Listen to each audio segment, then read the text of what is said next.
Hello, everyone, and first things first, right off the get-go here, extreme apologies for an hour and a half late. The reason being because I've been sorted out all day, trying to sort out a co-host. Unfortunately, one can't join me, so will most probably be solo.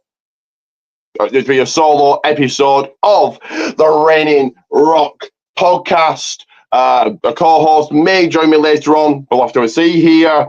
I did think about cancelling it, but I haven't. I'm here. So at least the main man, the man himself, is here for all of you.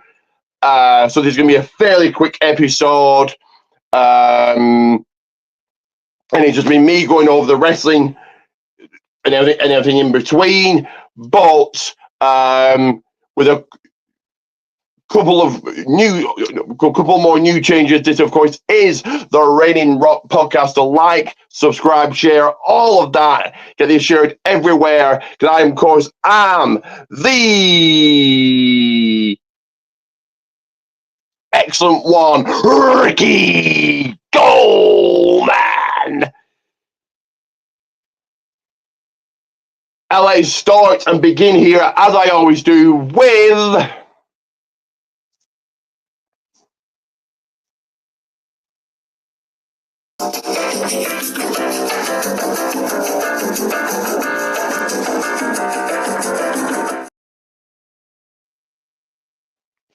that is right. What's cooking at the table? So what have I been up to? I've been up to really the usual thing. Going to the gym, as I always do. And I've actually, guys, started warming up. I used to just hit the gym, straight onto the weights, and that was it. But I'm now started doing a warm up, so I've added that into my gym sessions. I have been crafting and making things. So first of all, I did make this right here. So it's like a bobble, the Rock picture. So I have made that. Also, it is my mum's birthday on Friday, so I made her a card. I will show you guys right now.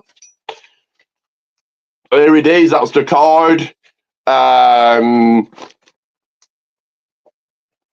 I made her a card. And that's kind of it, really. That's really all I've been up to. It's been very cold, icy weather here. So, fairly dangerous, icy weather.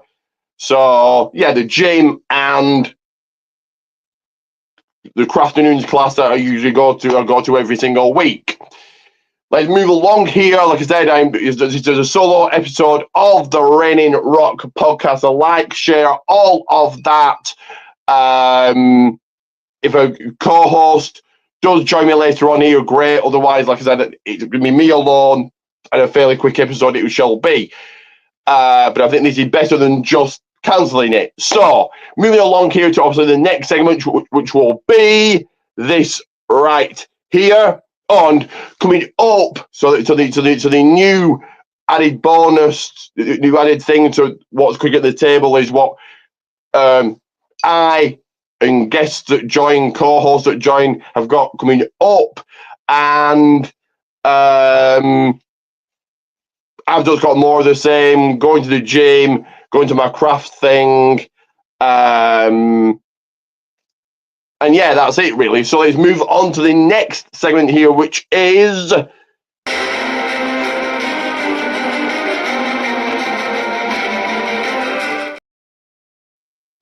that is right. The silver screen is ready. The Hollywood red carpet is laid out.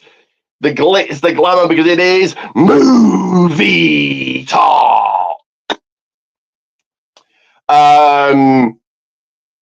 So what movies I've watched and what movies I'm looking forward to. So I've watched 3 movies, as always. The first one being Werewolves. That was an okay at best movie. The second one was Happy Gilmore. Dated, and I do understand the second one is coming out I think it might be either this year or next year. MJF is going to be in it, so I'll just start watch the first one to kind of get up to speed. And the third and final movie I've watched, a little bit long, a little bit too much singing for my liking, but Wicked. That is right. So I did watch the new Wicked movie. Very interested to find out how the Wizard of Oz came about, and the Wicked Witch really isn't the bad guy in all of it. They seem, in wrestling terms, a wizard turned heel on the witch. So yeah, good movie, but a little bit too much singing for my liking. Two movies that I've got my eye on. First of all, Flight Risk, starring Mark Wahlberg. We'll certainly give that a watch. Mark Wahlberg has made some great movies.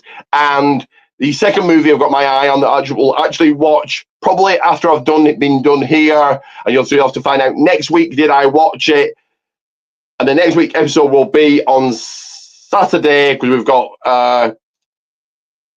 TNA Genesis watch along on Sunday, but more on that later, so do stay tuned. So the second movie I've got my eye on is Den of Thieves 2, starring 50 Cent. As if you've watched in the past, you guys know I'm a big 50 Cent fan. Been to see him live here in the UK. So yeah, we'll probably watch that movie after I've been done here. So tune in next week to see did I watch it and what I thought of it. But let's take a quick, small little break here. I'm going to play ad 1 of 2.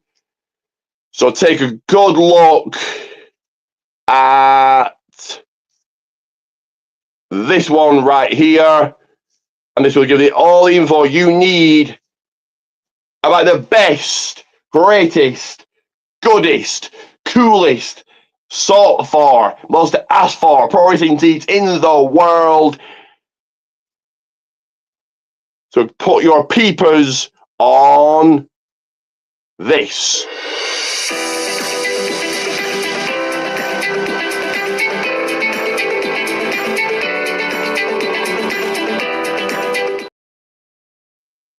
That is right.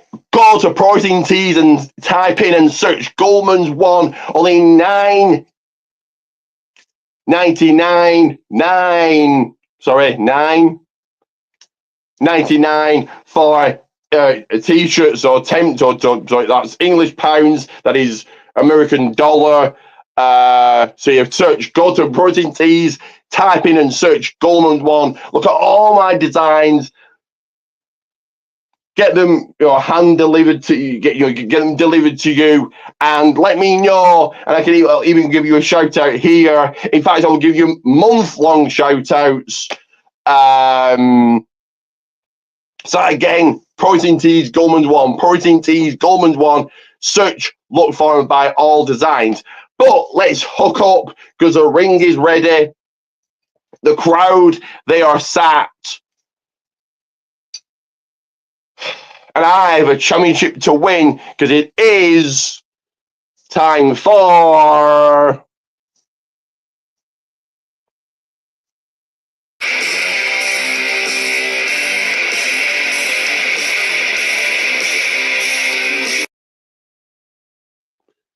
that is right, Wrestling Roundup. So if you are joining me live, like, subscribe, all of that. And I am most probably going to be solo tonight. There may be a co-host joining me later on here, but if not, then it's me just alone and a smaller, shorter version of the episode. But this is better than cancelling. I want to believe, in my mind, I think that's a lot better. So, as always, with Wrestling Roundup, I will start with AEW. I did look at the Collision results, and they really aren't worth going over. So let's start with... Give me 1 second here. So let me start with, of course, the Wednesday night show that is Dynamite.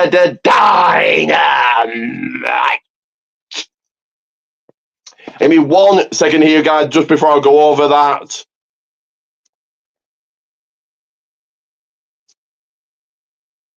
One second.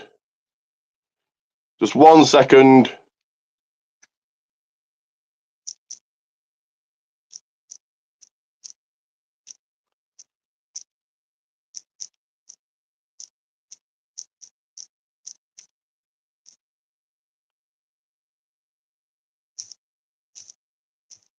So, just sending a message to one of my co-hosts. Hopefully, he'll be joining us if and when he can, and that's if I'm still live. If not, then you've got a shorter version of the podcast. But like I said, at least I'm doing it. This is better than nothing, I think, guys. But yes, let's go over AEW.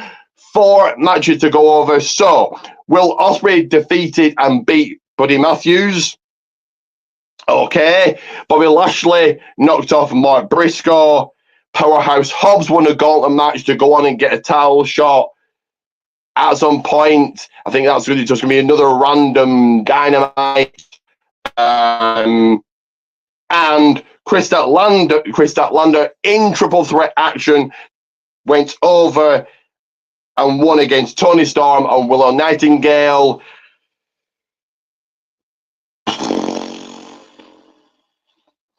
I'm going to give it a rating of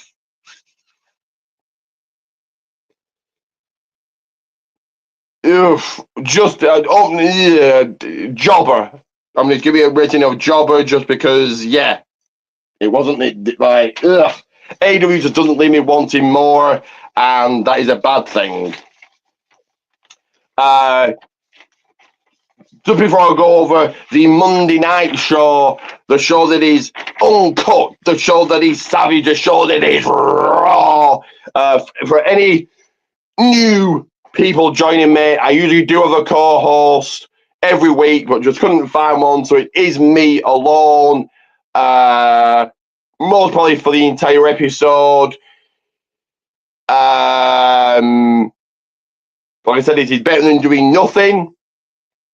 And I can talk a bit more about things. I will give my full opinion on everything. And also, if you're in YouTube land or wherever you're watching this, if you're watching this on one of the many Facebook pages that I posted it on, if you yourself wants to join me 1 week and be a co-host with me, go ahead. But I usually do have a co-host. It's not me alone every single week. So just want to let you know, guys, you guys know that. So for those people, new people watching, if there is any. So for Raw, of course, the new home of Monday Night Raw is now on Netflix. This week's Raw was commercial free. We've got, so always cool when they do that. Got a brand new logo.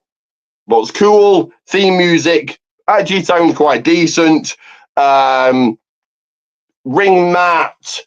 I don't mind the new Raw ring mat.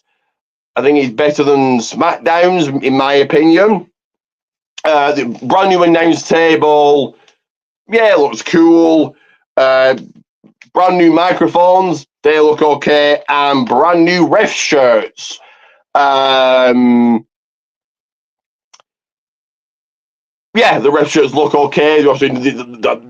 Nothing absolutely groundbreakingly newsworthy about the ref shirts, but I suppose it's maybe to take away, so you're not seeing it. The referee should be just a third person in the match, or just an extra person in the match. You should not really notice the referee. You're focusing on the wrestlers, but I presume this is to put more focus on the match. We had trouble. So we had a curtain around the ring. The cold open went over the history of wrestling, showing back in the day and showing now. Curtain came down. The game, the Cerebral Assassin, the WWE Hall of Fame of Triple H in the ring, hyping up the crowd. Yeah, a good opener. Michael Cole and Pat McAfee are now on commentary duties. Yeah, they make a good team. You had the final boss, the people's champ, the most electrifying man in all of entertainment, The Rock, coming out, electrifying the people, getting on the microphone. Always great to see The Rock, but I think this is really writing himself out of a match at WrestleMania. I'm not really matter of being at WrestleMania. I still think he might be there in some capacity. But as far as a match goes, no, I think he's really squashed a match against potential match against Cody. And then what The Rock did later on in the first opening match, so in the opening match, they've kind of like he squashed like he's any thoughts of a match against Reigns really isn't going to happen now. So yes, great to see The Rock, but it was WWE ambassador Dwayne Johnson, really putting over the company, really putting over Netflix. And yeah, great to see The Rock, but I think I'll be very, very shocked if we see him in any match at WrestleMania because he's got a movie to be filming, and obviously WWE doesn't need. First match of the night in sort of tribal combat for the Ula Fowler, Roman Reigns, Solo Sikoa going at it. A good opening match, and coming out with the win, and your only tribal chief winning back the Ula Fowler, Roman Reigns. Obviously, a big win for Reigns there. And then what The Rock did after the match. So, you got revealed on commentary The Rock is a high chief. So there was that as well. So The Rock putting the Ula Fowler over Reigns. Because it really squashes the thought of a match against Reigns at Mania. So yeah, there's that. And kind of where does this leave Solo? I'll be interested to see that. So we're going to find that out on next week's SmackDown. But yeah, good opening match. But I personally felt like the Rock putting Ula Fowler on Reigns. Kind of Reigns is the guy. Forget everybody else. Reigns is the focus, and he's not even champion. But there we are. So yeah, like, share, all of that. I'll go over it again. I'm usually not alone. I'm usually not by myself. I'm with a co-host, but all co-hosts are busy. So there we are. Jackie Redmond interviewed The New Day. Yeah, cool interview. I've said it before, I'll say it again. I just feel The New Day are just doing everything they can to get heat. They turned on Big E, and I just feel that they've got really no direction. John Cena, the 16-time world champion, the Doctor of Thugonomics himself, coming on out, grating the people, getting on the microphone, basically saying that he's going to not only be in, but he's going to win the Royal Rumble, which, spoiler alert, guys, he's on a prediction. He's on a prediction. It's a spoiler, as Paul Heyman would say. I think John Cena wins the Rumble. I think he goes on to win the title at Mania. So yeah, John Cena always hypes up the crowd. But like so far, you've had The Rock, Triple H, Roman Reigns, John Cena, none of which are going to be on Raw tomorrow night. Rhea Ripley defeated Liv Morgan, your brand new women's world heavyweight champion. Good match here. Really no shocker. I think it's time for Liv to lose. And another spoiler for you guys, I think Liv wins a women's rumble. Looking at the women's current roster, I think it's going to be Liv Morgan that wins it. The other person, I suppose, is Nia Jax, but we'll get to Nia Jax later on here. But rumors are it's Tiffany versus Nia at the Rumble. So, okay, Nia could do both, and she could have that match go on and then win the Rumble, but I don't think she's going to do. if I'm going to pick, do an early Royal Rumble prediction, John Cena for the men's, Liv for the women's. Yeah. Big moment for Rhea Ripley, your brand new women's world heavyweight champion.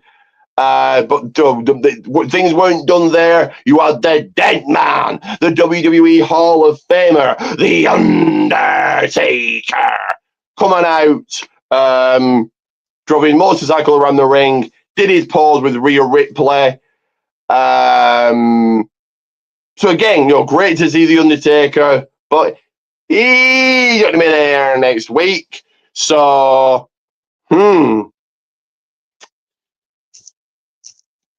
So as great as it was to see the dead man, like I said, he's not going to be there next week.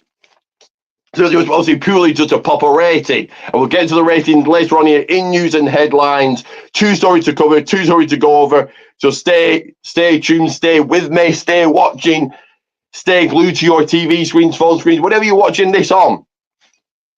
And yeah, we'll go over the Raw rating in a little bit here. But obviously, Undertaker and other people were there to pop a rating, but they just aren't going to be there next week, so really, whatever. Moving on, Travis Scott came out. So Travis Scott, who now sings a Raw theme. Yeah, cool to see him. I personally don't know who Travis Scott is, but cool. You had Jey Uso battle Drew McIntyre, and I said it before, I'm going to say it again. I've said it before here on the podcast, I'm going to say it again. I would have Drew McIntyre win all the entire way to the championship. So he should have won here. If he gets a match at Saturday night's main event, what they're probably setting up for, he wins there. Shouldn't be in the Rumble, gets a match at the Rumble, but not in the actual match, and wins that match, wins a match at Elimination Chamber, not being in the Chamber, not being a match he's just not going to win, but be a match at the Chamber against whoever, he wins that. A match at Mania, he wins that. A match at Backlash, he wins that. He wins and wins and wins all the way to winning the championship and beating Cody for that title. If it's not John Cena at Mania, if Cena wins a Rumble, goes on to face Cody, and Cody retains, Drew's going to be the man to take that title off him. So this is why I would have Drew win all the entire way, but he didn't win this one. A surprise jackknife roll-up pin from Jey Uso puts out the win in Jey Uso's back pocket.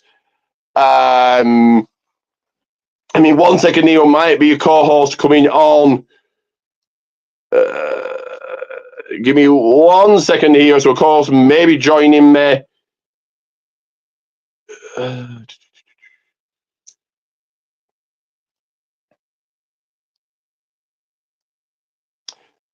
So, until that co-host does join me, let me just go over.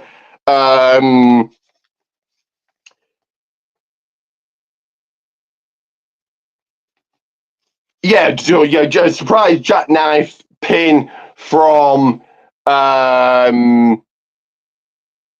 Jey Uso, putting the win in his favor.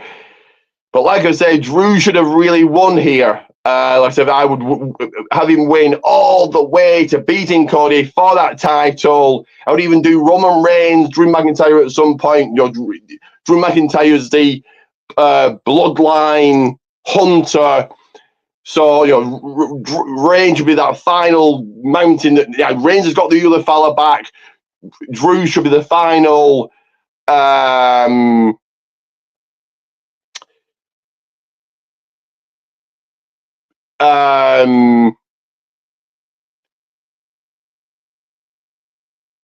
that Drew's going to climb. Drew beats him, and then he goes on to get a title shot. But that didn't happen. Drew McIntyre lost here. Jackie Redmond also interviewed Rhea Ripley and Damian Priest. Okay, Damian announcing he's going to be facing Finn Balor tomorrow night on Raw in a street fight match. You had Hulk Hogan, brother, come on out and get absolutely booed by everybody. Okay.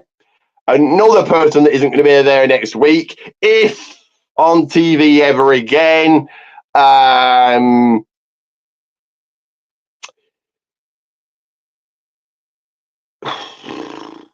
Your Hulk Hogan promoting his beer. Cool to see Hulk Hogan, legend, Hall of Famer, icon. Hulkamania had been going 40 years, but he's not going to be there next week. He got booed, so just what a waste of time. And then in your main event, CM Punk taking on Seth freaking Rollins. A hell of a main event, a hell of a match here. So CM Punk beat, and score the 1-2-3 victory against Seth Rollins. I think CM Punk have been treated very well in WWE. So we've got to get co-host coming on just as I'm about to finish my Raw thoughts, but let's get this co-host on and quickly go over Raw again. But let's do it with... let me put you... One second. So you get high speeds for low prices. The money man himself, he is here. He is Marcus. And let's speed quickly here. Not speed the show, but speed of things. So how are you? Are you getting any cold weather there? Do you get cold weather in Philadelphia? Mm-hmm. It's cold. It's cold. I don't like it. I hate the cold. Yeah, it's very, very, very icy here, very cold, very dangerous. So we'll kind of reverse here a little bit. So what's cooking at the table? I've already gone over, but what have you been up to since last week, and what have you got coming up? Work in the gym. What? Just work in the gym. Movies you don't watch, but you've been watching your NFL today. Was it? Have I got that right? Eagles playoff game is on right now. Okay. And let's very quickly go over Raw again. I know you didn't watch it, but I will quickly go over it. So, you know I ain't watching. You know I'm protesting Raw, man. Do you know want to cover it then? Should we just go to NXT? No, cover it. But just know I'm protesting watching Raw.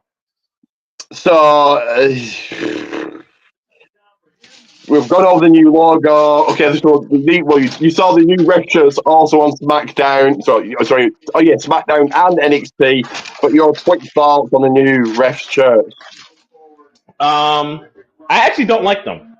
I don't like the new ref shirts. I like my referees in stripes. I don't like what they got. What I said while you weren't here, my thoughts is a referee's meant to be the third person in the ring. If it's a singles match, third person in the ring, you're not really meant to notice a referee. They're just there. You notice them, but not really. So I think that's what it is. And to put more focus on the logos on the mat, so you're not looking at the referee. Would be my thoughts, maybe. It don't make them look like referees. It makes them look silly. Michael Cole, Pat McAfee, you're the commentary team. Anything you want to add there? You said what now? Michael Cole, Pat McAfee, are the commentary team for Raw. Anything you want to add? It makes me sad that I won't be seeing Michael Cole on the best show. Okay. Triple H to kick things off, he just basically said, "Are you ready? Welcome to Netflix." The Rock. So The Rock came out, really put over Netflix, really put over WWE and the High Chief, blah, blah, blah, blah, blah. Put over Cody. He put over Cody, but this was basically, aren't I a nice guy? The WWE on Netflix kind of thing. And this was also squashing a potential match against Cody. I think The Rock might be at Mania, but chance of a match, hell no. So I think this squashed a match against Cody, and then what Reigns did, between what he did with Reigns later on, squashes a match against Reigns. So I think, yeah, this is if we see The Rock at all this year, which I don't think we will, I think we don't see him again till next year, till he can do a match, or who knows when we see him again. But let's say he's not going to be at Mania and this is it for the year. Your thoughts on that? Your thoughts on The Rock perhaps saying goodbye for the year and no match against Cody, no match against Reigns. So what The Rock did was once again remove the fourth wall, right? Um, it revealed that he don't hate Cody Rhodes. He's seen that Cody Rhodes has been carrying the WWE on his back, right? He recognized the greatness that Cody Rhodes is. That's what he was doing. That's one. Two, I mean, yeah, I guess it kills it off, or it doesn't do anything to it. It doesn't maneuver it forward or backwards. It keeps whatever is at a standstill. Plus, the way Raw is set up now, it's set up almost like an episodic type of way. Like so that was the season premiere of Raw, right? It was the season premiere of Raw, which means in a way, some things can be brand new or not brand new. All depends on what WWE wants to do with the writing of it. And they chose to write that part either off or to pause it because it's the season premiere of Raw and it's on Netflix. So it's supposed to be like a different type of Raw kind of thing. So they might either be reversing course on that or just leaving or just pausing it, because The Rock is going to be busy doing other things. Because that's what he's busy doing other things. And I mean, for the people that wanted Roman versus The Rock, as The Rock gets older, I don't think that's going to happen. As he's more involved with movies and other things like that, it's not going to happen. For the people that wanted Rock versus Cody, it's not going to happen. Or it might. That's the thing. We don't know what can happen in the future. What we do know is, for right now, he's focused on the movies. So I'll say about 10 things there in about a minute. So yes, The Rock is super busy and he just fits in WWE when he can. It's like, oh yeah, okay, I've got a movie to promote, or I can fit it in this week. Yeah, as you said, The Rock's not getting any younger. In fact, probably getting more busier. So I think if Rock Reigns is going to happen, it's this year or never. It wasn't The Rock recognizing Cody's greatness. It was just squashing that storyline. And what many people have said, especially, I don't know if you watch Busted Open Radio, Dave LaGreca and Bubba Ray. Dave LaGreca, who's the biggest Cody mark I've ever seen, said, what happened 10 months ago? The Rock is savagely beating Cody in the parking lot, and then just at bad blood, The Rock comes out and does this or whatever he did. So you would think that's leading to a match, and now nothing. It's just very confusing, he said, and I agree. And other people on the casual fan I saw commented on a Facebook post, and he said, "What happened with The Rock? Only 10 months ago he was beating Cody up, and now he's a nice guy." So they were confused, and there we go. That loses the audience, and to a brand new audience, it was potentially what it was. Cody didn't look like greatness at all. He did a running during the tribal combat match. If you're presenting, Jimmy Gunther wasn't on the show. Gunther did a pre-tape segment, or a pre-tape package. Like if you're presenting Raw Netflix to a potential brand new audience, even though it wasn't, and we'll go over the ratings later on here, but potential brand new audience, you want Gunther on. You want definitely Cody on, even if it's just a promo. But he did some kind of running, like, okay. So that doesn't leave me. If I was a casual fan, which I am, I'm a casual AEW fan. Fine, I watch the pay-per-views. If I never watch AEW again, well, I'm not going to lose any sleep. If I'm a casual WWE fan, I don't look at Cody Rhodes as a star and go, I can't wait to see him on. Where can I see Cody next? I don't care. But that's just me. That is just you, because for the people that understand, like myself, Cody's not a Raw superstar. Let's remember that. No. But he's the. It doesn't matter. Him being He's in the the crowd. WWE. Yes. And guess what? The WWE Championship is on what show? He's the WWE champion. On He was what like show? On what SmackDown. show? On Yes. There you SmackDown go. for now. Now hold that. Well, Hold that thought. Hold your thought then. A SmackDown superstar being in the ring on but, Raw makes no he's a. sense.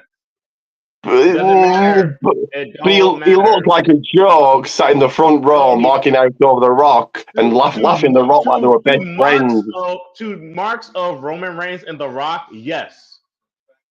But he was in his right place being in the crowd because guess what? That's not his show. That's not his show. He's Bubba a Ray SmackDown said superstar. That's his The Rock show. could have. That's not his show. Bully Ray said The Rock could have done his thing if you smelled, blah, blah, blah, and then brought out Cody. So he's in the ring with The Rock, the biggest movie star in the world, one of the biggest names in the world, rather than what happened. That's what Bully Ray said, rather than just going.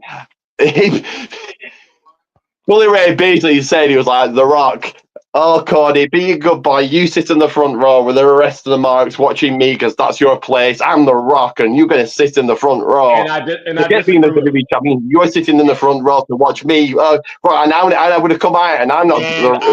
And I disagree very strongly with Bubba. I disagree I need very Ambassador. strongly. Here comes Ambassador Dwayne Johnson. Aren't I a nice guy? Look at me. I'm making up with Cody because I know that Cody's popular and I want your money. That's why he did it. He wasn't making up with Cody at all. He was just doing it for that. It was recognition. And It was full regardless of how you feel and regardless of how Bully feels, that's recognition. That's not what he claimed it to be. It's not what you claim it to be. It's recognition for how great Cody is.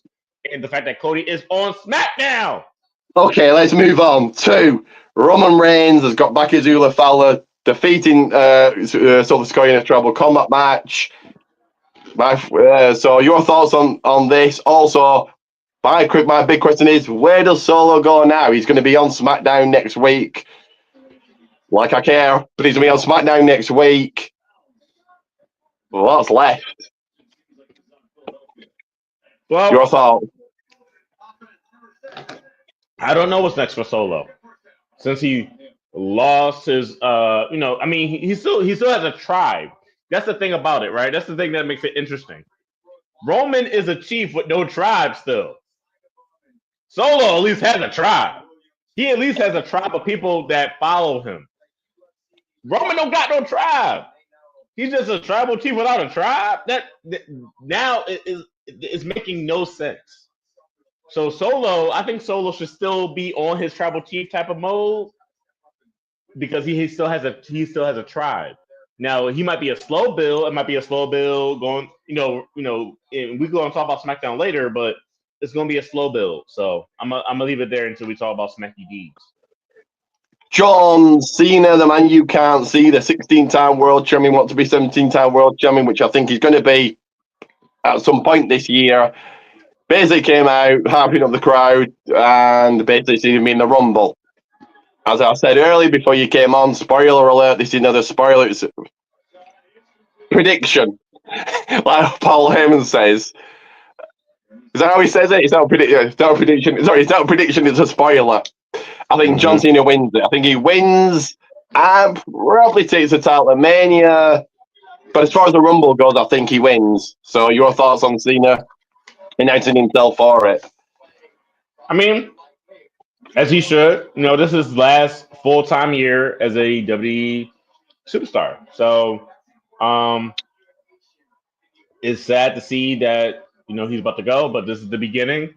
He's going to be at the Royal Rumble, which is going to be my first time seeing John Cena in action because, once again, I'm protesting Monday Night Raw. So, not unless he shows up on SmackDown, but, I should imagine his first match will be the Rumble. Highly doubtfully.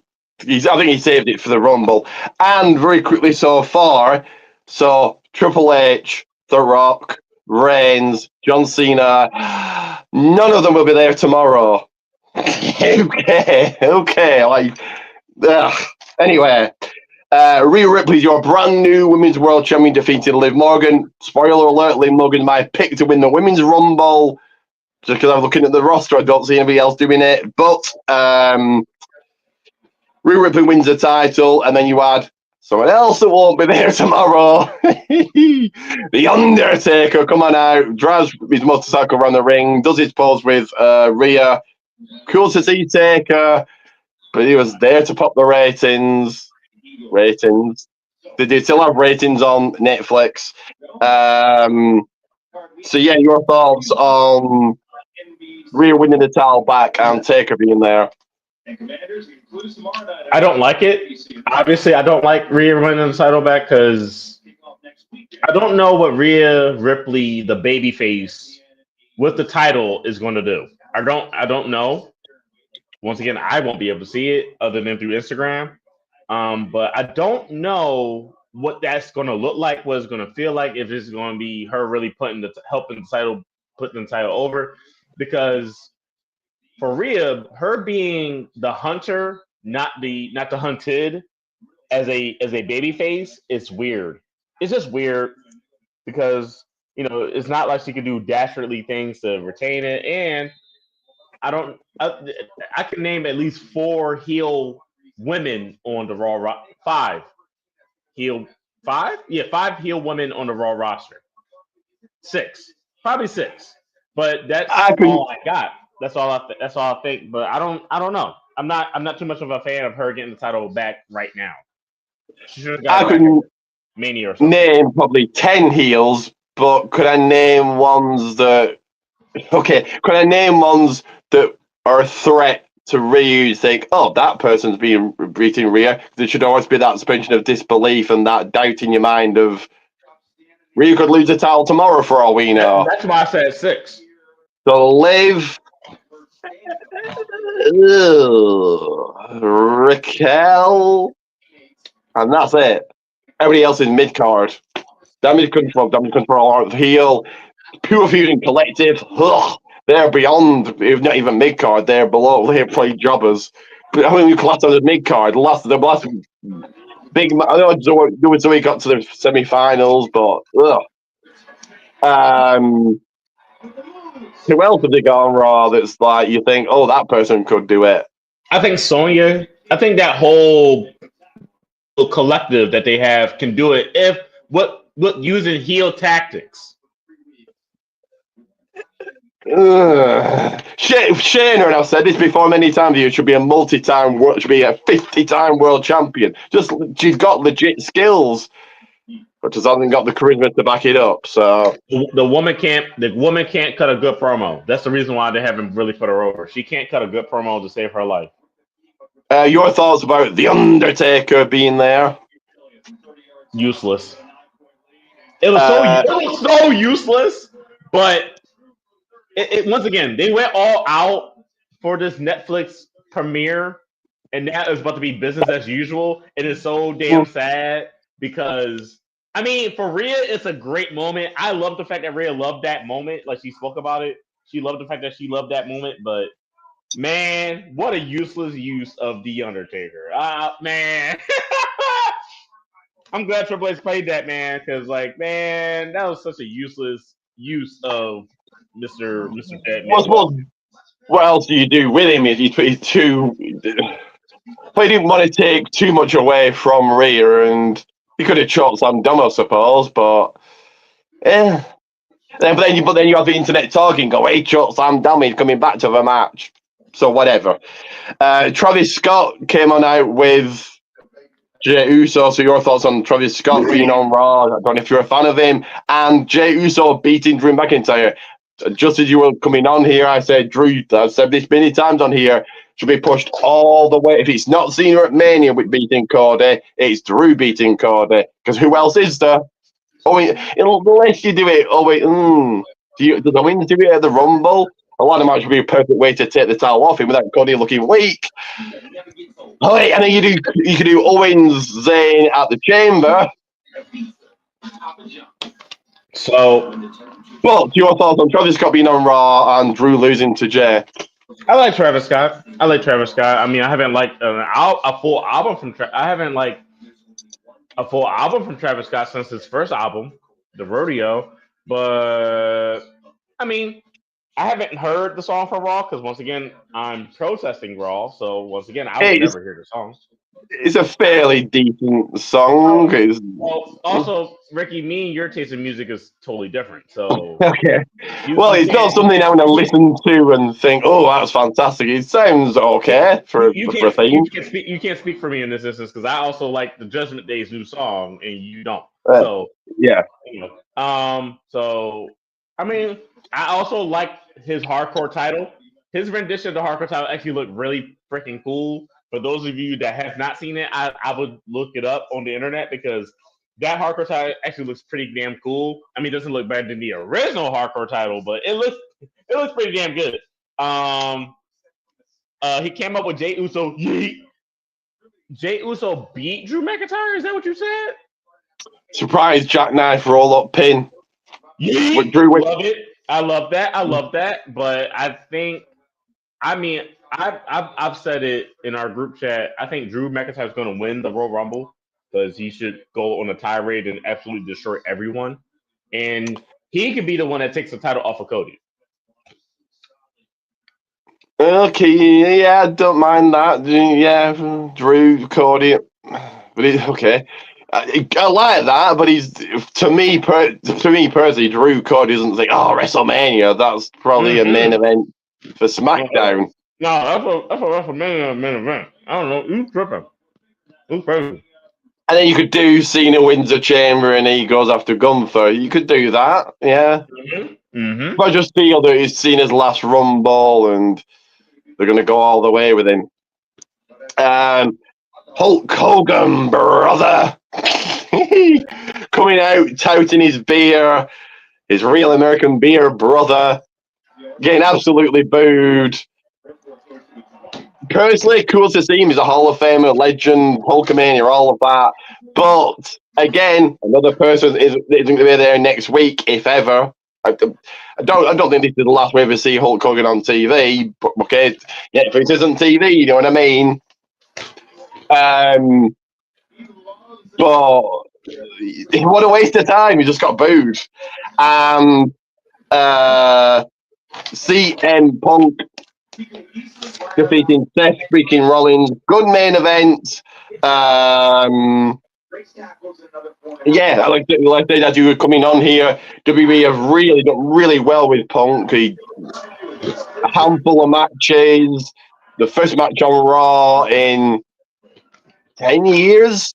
He came back. It came out 2023, didn't he? And he was gone for 7 years.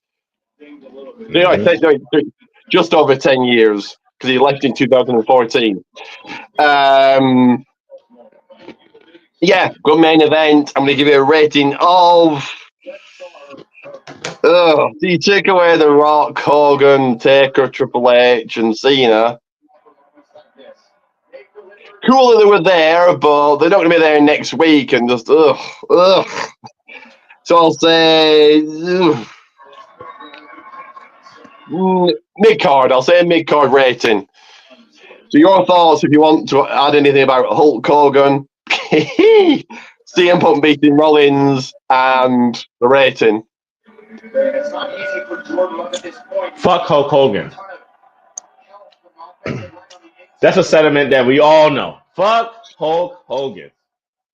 If you're a black person watching this show, we all know the phrase "fuck Hulk Hogan." I don't think that's the only reason he got booed. I think it's a mixed rep. That's one reason. It's a huge part of the reason why he got booed. Another, it could be half he's a racist, half politics. Politics. No one wants to listen to him touting his no one wants to hear what he got to say. Like it's literally those three things. He's racist, politics. No one cares about Hulk Hogan.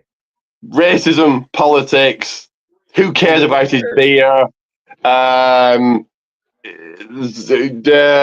Jim Cornette and Brian Last. Brian Last was saying about the sex tape he did a number of years ago. There's that. Some people see Hogan, just everything he says, he's a liar. Right. No one cares about Hulk all Hogan. of that. There's all of that. And also he's 71 and... Well, he did. Well, mind you... He's old. Triple H got him there because he's a legend, right? It was supposed... once again, they went all out the thing is, you got the wrong fucking legend. But of course, Hulk Hogan means a lot to WWE, because of, he was a part of that big giant boom period that WWE had in the 80s and some of the 90s. And he was a part of, wrestling for the most part, going all the way up into the early 2000s with him being in WCW. So I get it. But also, once again, fuck Hulk Hogan. So I didn't care about that. CM Punk going over Seth Rollins, they could have saved that for Mania. I hope they run it back again so that people can, so that more people can have their eyes on it, obviously. But I'm not going to give a rating because I didn't physically see Raw.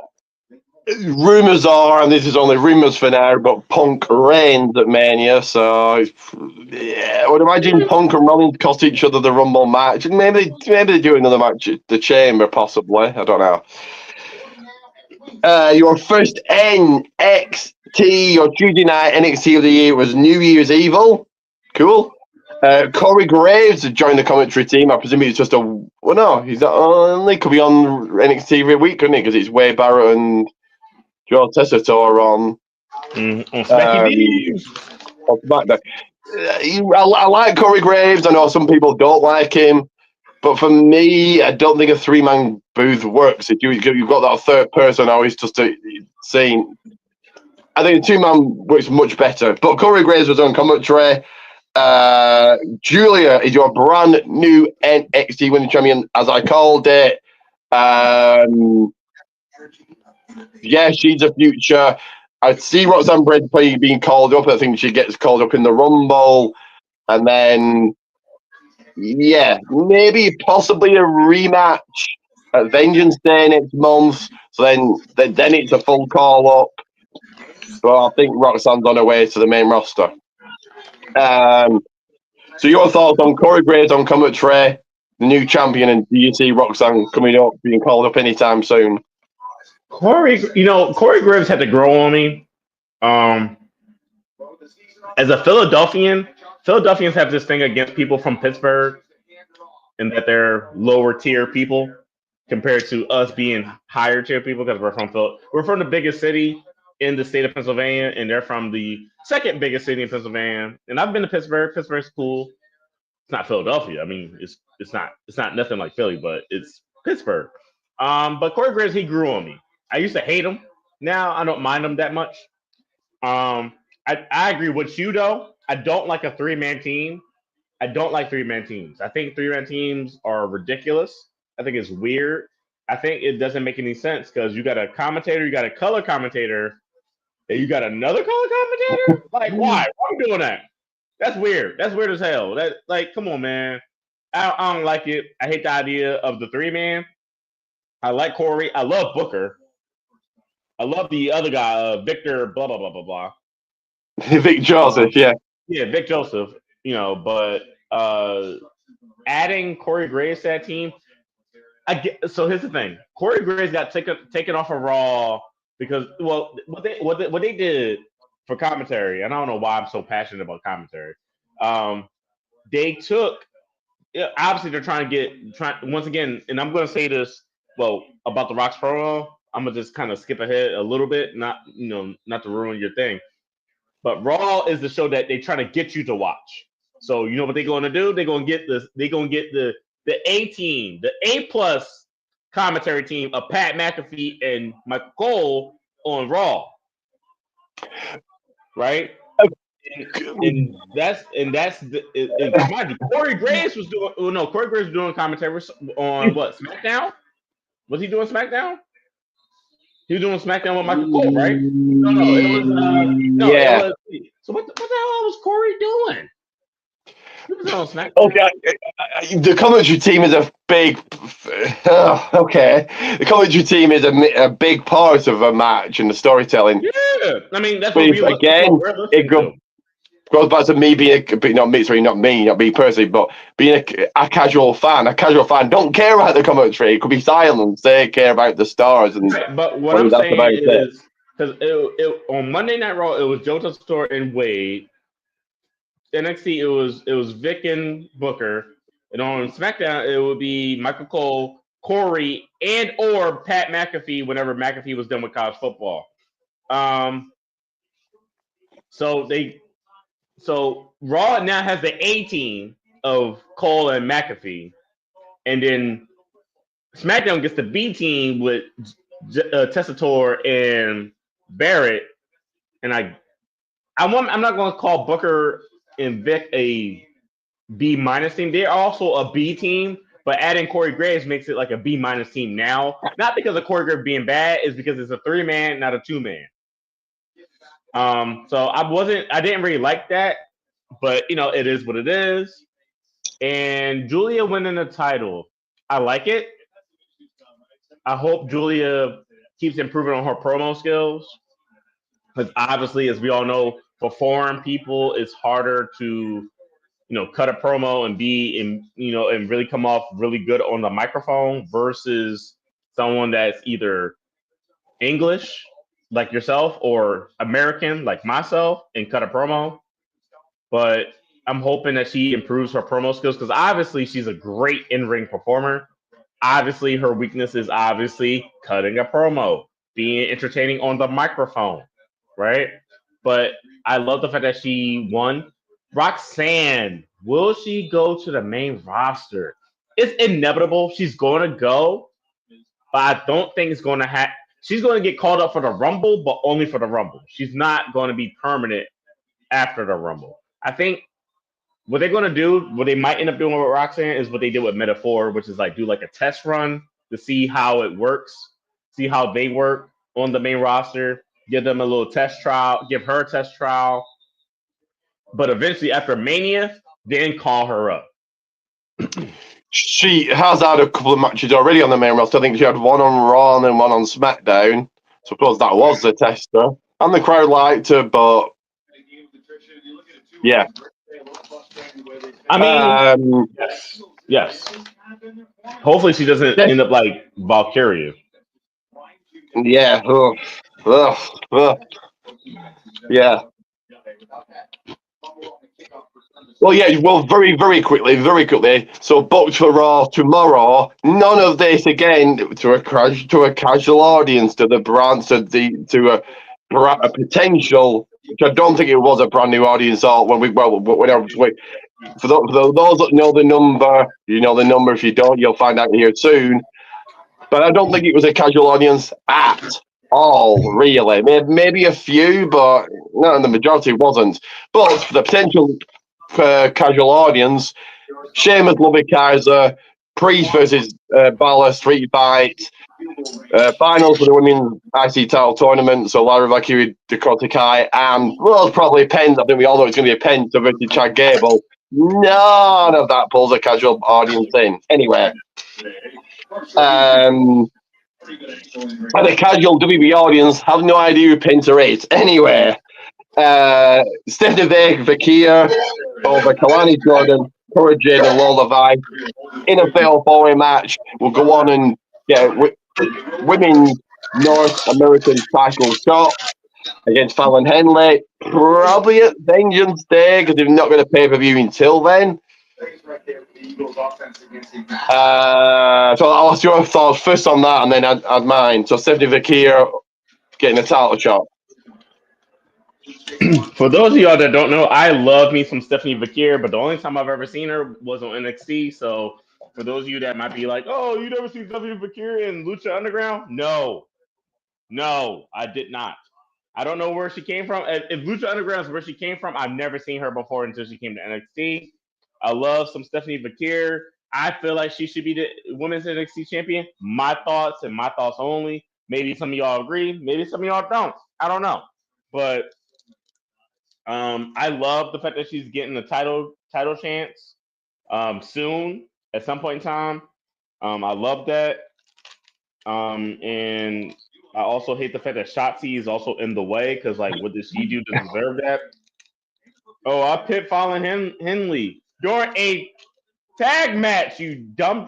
But all right, cool, whatever. Just get in Stephanie's way and get smashed. That's all I care about. So I don't know if it was Lucha. Stephanie Vick here before WWE. I know she did a couple of matches in AEW. If that's where she came from, there you go. It might be Lucha Underground. No idea.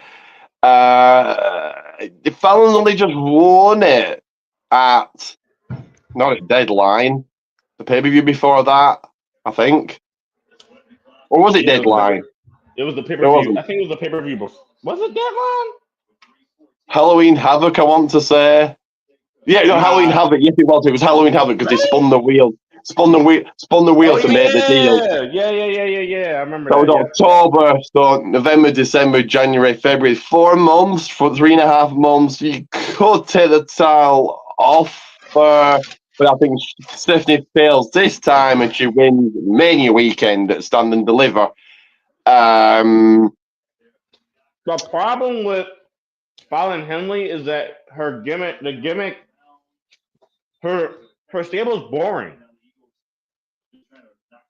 And shots. Sorry. As a person that's brand new, so I still would consider myself a casual NXT fan. Her stable is so boring. First of all, I could barely. I don't. I can't even tell which one is her, other than the fact she has a title around her waist. That's not good, is it? If you don't know who the people are. Like I can't. I don't know who. I don't know. Right. Like it's not good that I don't know who she is, other than the fact that she has a title around her waist. Like that's the only thing that makes me go, "Oh yeah, her." Okay, because she has a title around her waist. Other than that, she doesn't stand out from the group. Right. Like her group. It don't stand out. There's nothing great about that group. So her losing the title soon actually makes sense because like, how does she stand out? Like she doesn't stand out with her stable mates. They just kind of all blend together. And with Shotzi, I think it's just to give Stephanie another win before going after the title and just gives Shotzi something to do, and it's better than doing nothing on the main roster. So I don't mind too much is back in NXT because that's much better than doing nothing on the main roster. So She needs to move out the damn way. Lexus King is your brand new Heritage Cup champion. A very technical match against Charlie Dempsey. Playing not really my type of wrestling. It's just like a lot of, and I get that's the story, but a lot of ground game wrestling. It was just like, ugh, for me, a little boring. But a big win for Lexus King, and that's cool. So I'll get your thoughts on that, but also the main event, which was Oba Femi, did it. I was surprised he got pinned, but he did it. He's your brand new NXT champion. He actually pinned Trick. I thought Eddie Thorpe would be the guy to get pinned, most definitely, to protect Trick. Then Trick he gonna get a rematch before I think he goes up to the main roster. So yeah, I'm surprised that Eddie didn't get pinned. So your thoughts on Lexus, the brand new champion, and also Oba, brand new champion. I like Lexus King. I very much like Lexus King being the new Heritage Cup champion. Um, I like the match. I enjoyed the match. I know that might not be your style. It's a very catch as catch can kind of way of winning, but like I said, big ups to him. I love seeing it. I love seeing his development from being just Brian Pillman Jr. on AEW to now being Lexus King, having a character, developing that character. But it's funny because Lexus King feels more like what Brian Pillman Jr. should be than what Brian Pillman Jr. was at AEW, if that makes any sense. Um, Oba Femi, winning the title, it was inevitable. I mean, Eddie Thorpe is in the goddamn way. Another person just in the way. Him and Shotzi, both of them in the way. I didn't like Eddie Thorpe already because like, who's Eddie Thorpe? That's my thought. Like, who are you, bro? Trick is owed a rematch because like Eddie Thorpe was there. Why are you even here, bro? Like, just stay hurt. Like, Oba did that because you suck. Stay that way. So I feel like Oba and Trick is going to have another rematch. I feel like Trick's going to win that rematch. Me personally, just to keep their feud going. But eventually, yes, Trick will be getting called up to the main roster. You do Trick over at Vengeance Day. Probably there's some sort of stipulation, maybe. And of course, we ended the night with the guy that, well, okay, Triple H opened Raw, but then it was this guy who closed NXT. Not so much the final boss anymore, more corporate, family friendly WWE ambassador Dwayne Johnson, The Rock. Out he comes, really putting over NXT. Something I never thought I would see The Rock in an NXT ring at all. Yeah, really cool to see him. But I think, like I said, that is probably the last, unless he's at Mania in some capacity. I think that's the last we see him. Probably not ever, but unless he's coming back for a match or to go in the Hall of Fame, does he need to come back? Probably not.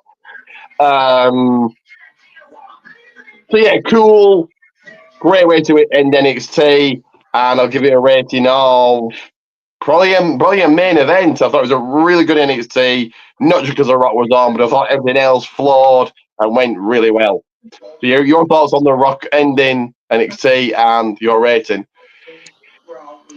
And I alluded to this earlier. What The Rock said was real.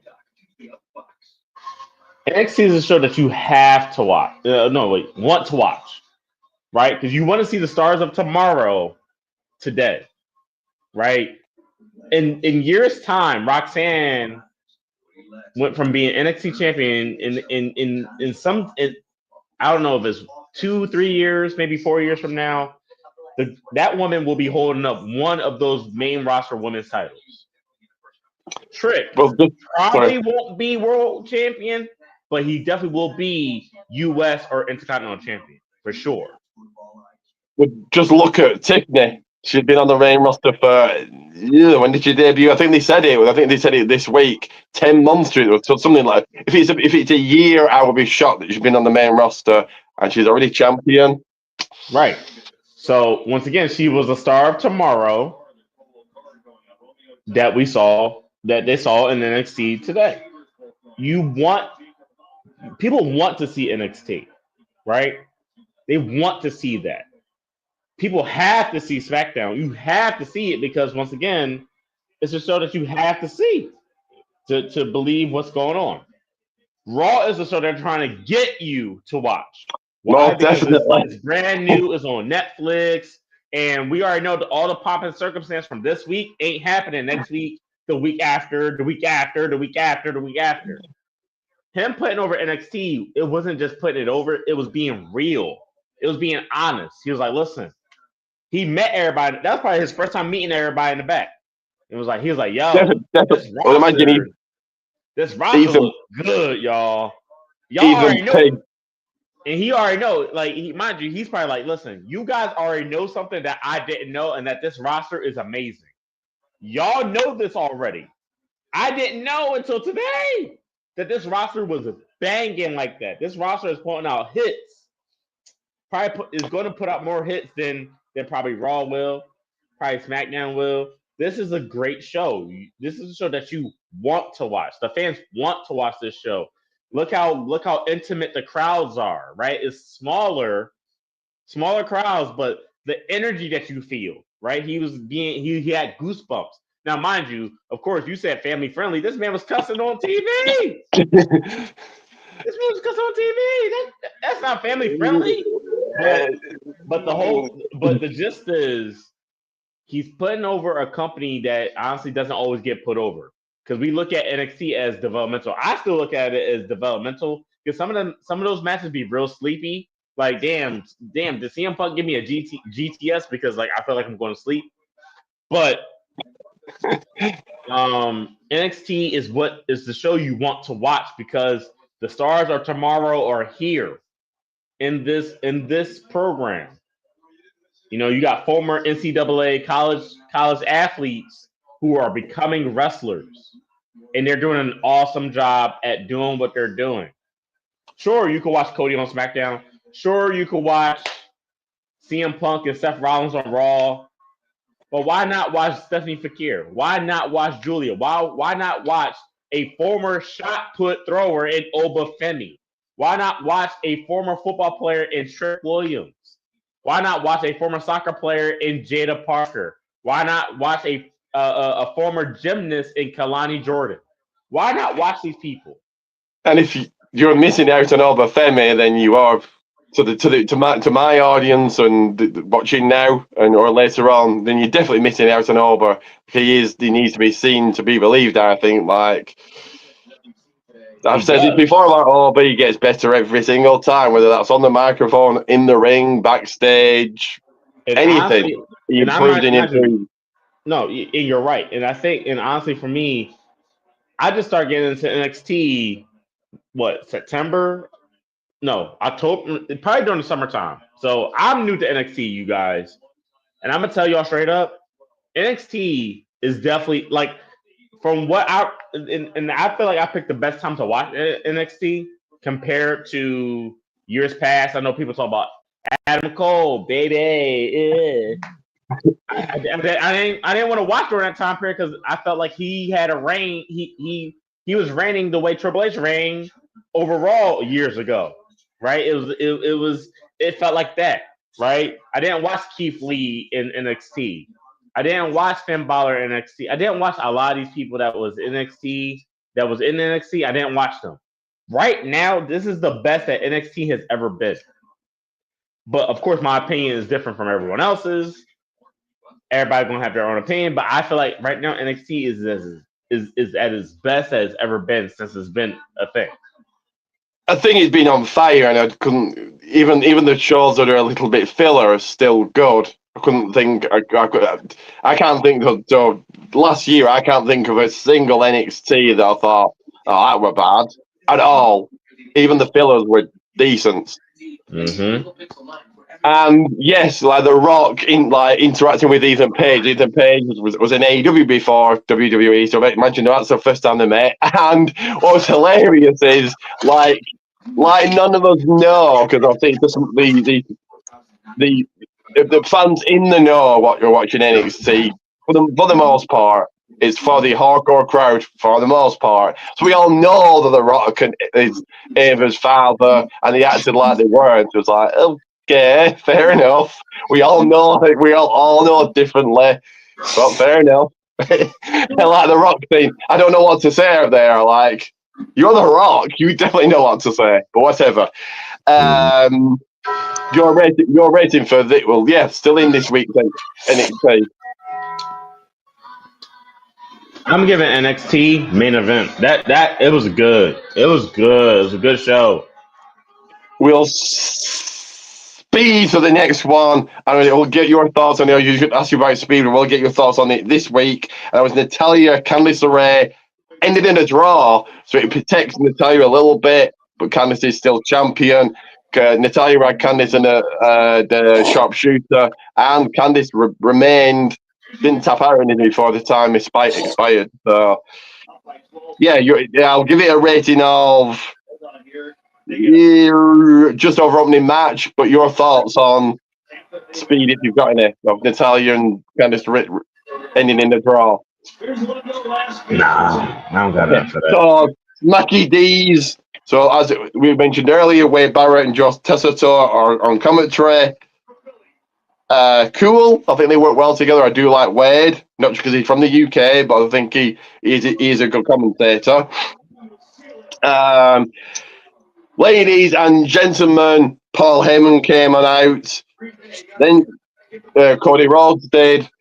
Heyman saying that Reigns is going to be also going back to Raw. So Reigns, Reigns is going to be on Raw on the 27th for the. So why can't this happen on SmackDown? That's what again. Okay, I know they want all the as many views as possible on Raw, but for us, for the UK international crowd, NXT and SmackDown are also on Netflix. So anyway, The Rock. Sorry, Reigns is going to be on Raw the 27th for his acknowledgement, whatever.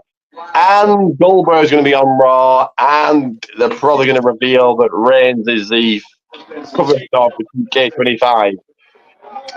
I understand why that's on Raw, but neglecting SmackDown a little bit. Anyway, Him and saying to Cody Reigns wants that title back, and he's going to get that title back by winning the Rumble. Well, I've got news for you, Reigns. You're probably not winning. And then Kevin Owens came out through the crowd. Kevin and Cody brawl. Get turnovers. That just continues to hype up the ladder match for the Rumble. Yeah, so if you want to go over it, retaining it again about the commentary team, if not, then okay. And your thoughts on the opening with Paul Heyman, Cody, and Owens. I do like Wade and Joe Tessitore. I love how, because mind you, I watch college football, people, and I love Joe Tessitore in college football. But Joe Tessitore is slowly but surely becoming a really good commentator. And with having someone like Wade Barrett by his side, man, I tell you, they're a good team, really good team. Are they Michael Cole and Pat McAfee? No, but they're a really good team. Are they Dewey Lawler and Jim Ross? Hell no, but yes, we're a good team. No. I'll say this. Let me see. Paul Heyman saying what he said about, Roman Reigns was back. Man, Roman Reigns don't kick the heaviest cinder block and break a toe. Get the out of here with that. Also, what you said was right. They could have done this on SmackDown. Guess what?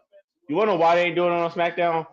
So, as you said, Because they want the view for Raw. That's why they want to get more view on Netflix and bullshit. Put everything they can on Raw. Everything. It's just stick it on Raw. Just stick it on Raw because this is the same thing that they've been doing for years. They know SmackDown the better show, quality wise, and having the right superstars. They've been doing this for years, Ricky. This ain't new. Listen. SmackDown always been that show for a long time, ever since they did the brand split. Okay, ever since they did the brand split in 2002, they've always been trying to undercut SmackDown for Raw because Raw is supposed to be the flagship show, knowing damn well that SmackDown has the better performers. And very quickly with Goldberg. If I'm WWE and I know this is Goldberg's last ever run, I'm using him everywhere going into his final match. Not doing what they're probably going to do, and that's Goldberg on Raw, Gunther confronts him, makes a match of the Rumble, Goldberg wins, Gunther wins, that's it. Because there's no one else on Raw they've got that could go after Gunther. I don't think they do Gunther Priest again. No. And then that's it. So it's probably going to be Goldberg. Gunther wins, and But who cares? Let's not, instead of at Mania, where he could maybe put Braun over or something. That's a match I would do. Goldberg, Braun for the title, and Goldberg puts Braun over, and then Braun can boast how he defeated and ended Goldberg's career, whatever. Do that. But they won't. They'll do it at the Rumble in a pointless match and just. Anyway, yeah. So your thoughts, right? So you said about him, about Cody Rhodes and Owens coming out and them two brawling. I mean, they're gonna brawl. They're gonna keep that feud going, man. Keep it going. They're gonna keep it going until Randy comes back. Does he come back at the Rumble? Do you reckon? Yeah, he's back at the Rumble. So, if he comes back, if he's in the Rumble, that's a pretty stacked Rumble already. You've got Reigns, Punk, Cena, Orton, probably Rollins. That's pretty stacked already. Rumble's been great. So, in your first opening contest for the Women's US Championship, Michin looks good in defeat, but she did come up short against Chelsea Green, who's still your reigning defending, I nearly said NXT, reigning defending Women's US Champion. Yeah, cool, no shocker. And then you had Los Garza's Renee Face. Go over pretty deadly. Cool win for Los Garza, but Help people earn over $1 billion Yeah. in fast points. Yeah, your thoughts on both of those? $1 billion in fast points as fast. Chelsea Green, she should have the U.S. title for a good minute. Meechin should take it off of her at some point in time, but not now. Not now. They had a great feud before, so like I said, I would love to see Meechin win some WWE gold. Because for those of you that didn't watch Meechin when she was Mia Yim or whatever other name she had at NXT, I mean not NXT, TNA, that girl does some good work. Oh, I think it was Jade, wasn't it? Yeah, it was Jade. Jade. Yeah. Great work. Amazing work. So, just still be on the lookout for her, but one day she'll be U.S. champion, but not today. And Los Garzas over Pretty Deadly. Yes, boys. Meh. But it was entertaining. I watched it, but meh. LA Knight, yeah. Shinsuke Nakamura for the US Championship, winning by DQ, but not the match. Well, we won the match, just not the title. Winning by DQ for the order, so they did protected both Knight and Nakamura. Was LA Knight winning the match? The because earlier in the night, LA Knight throwing out Jacob Fatu. You just knew right then that was going to come back and bite him. It did. Jacob Fatu cost LA Knight the match. Multi Machine Guns over A-Town Down Under. Okay. Anything to add on those two matches?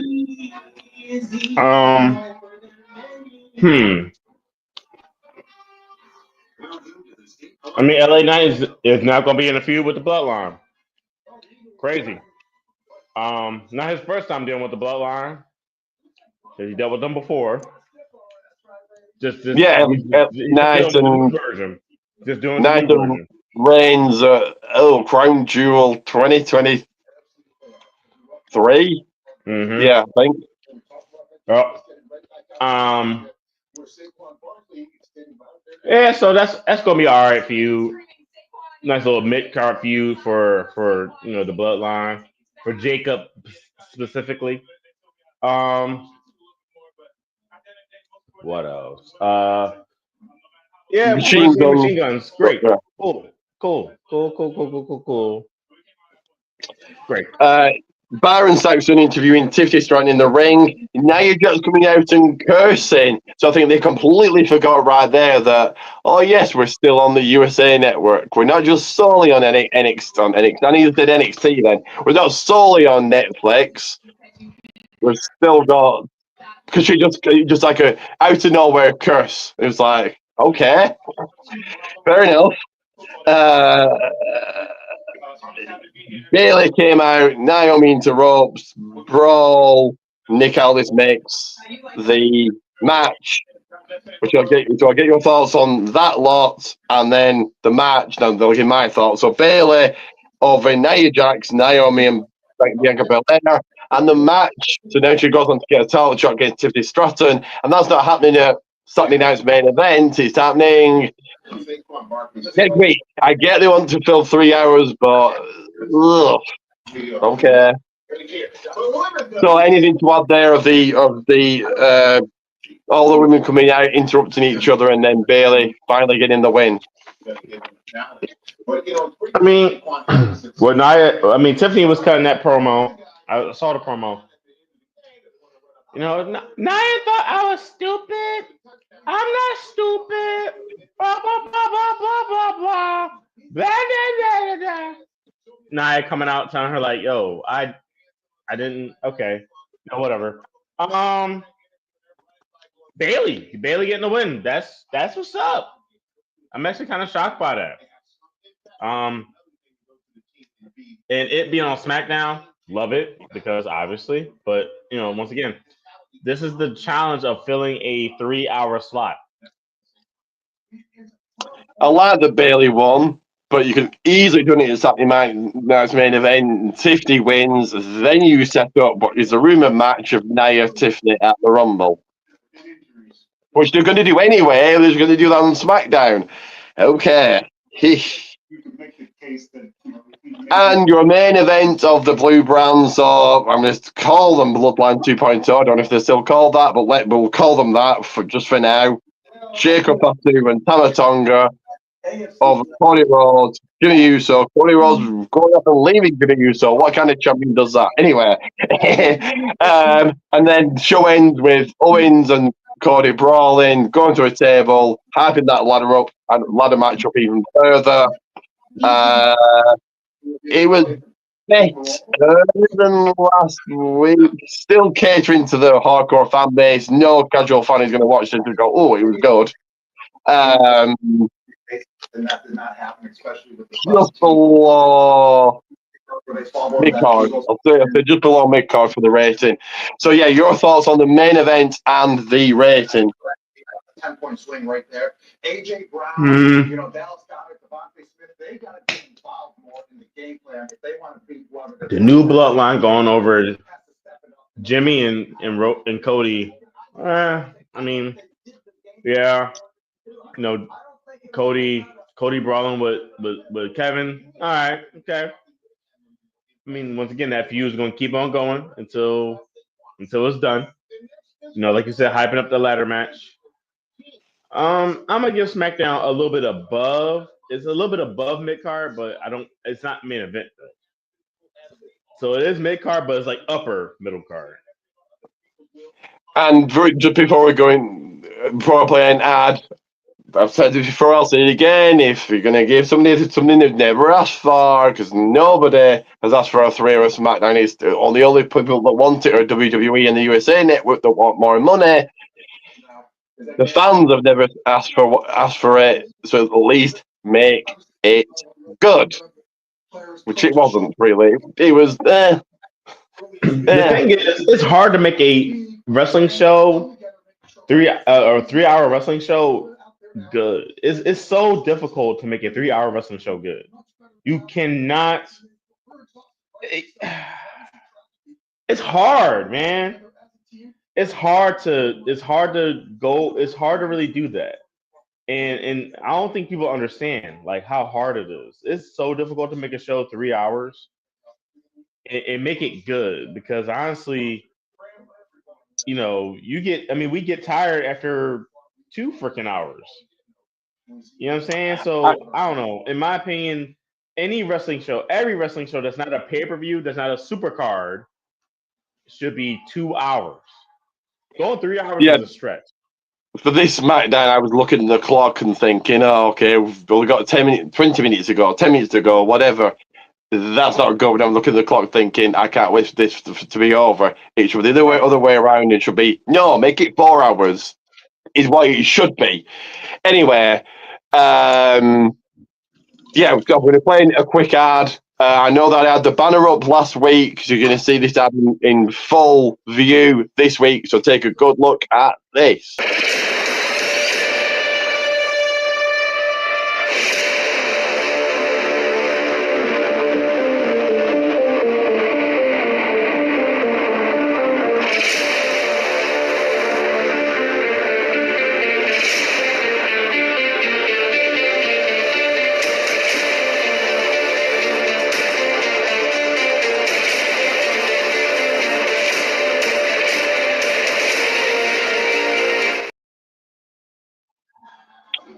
That is right. Like, subscribe, all of that. So I'm going to just very quickly go over the show I went to yesterday. Then we're going to do some predictions, not WWE, not AEW, but the third company. I want to predict a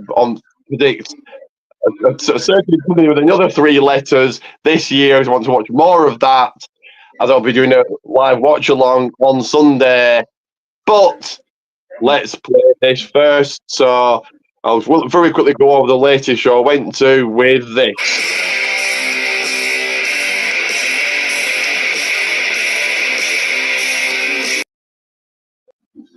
So, Wrestling Days Out with Ricky Goldman, and it's also going to be a little bit different. Last year it was just went to this show, it was good. Oh, I bought this, for example. I bought a poster, I bought a figure, I bought whatever.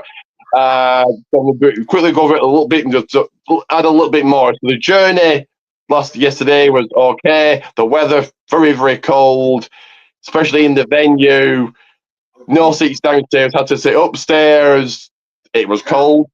Hot dogs were nice.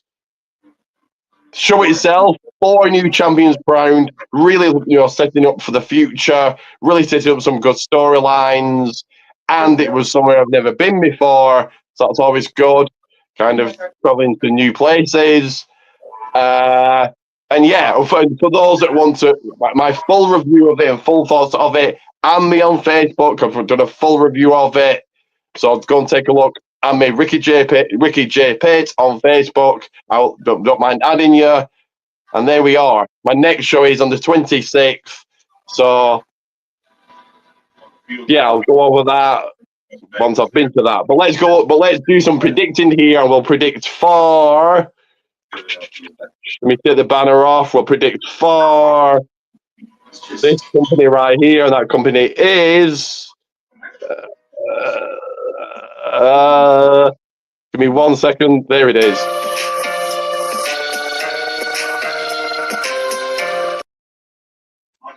That is right. TNA Genesis next Sunday. So I'm purely going off the matches that are on Wikipedia. Get your predictions in also. So let's go with. We'll start with Moose versus Ace Austin for the TNA X Division Championship. Moose won it. Not a Bound for. Did he win it for Bound for Glory? I'm just looking now. Did he win it, or you watch TNA more than I do? So, did Moose win it at Bound for Glory, or did he do it at Slammiversary, Marcus? I want to say Bound for Glory. The thing is, I have not been watching TNA. I do plan on getting TNA Plus so I can start watching.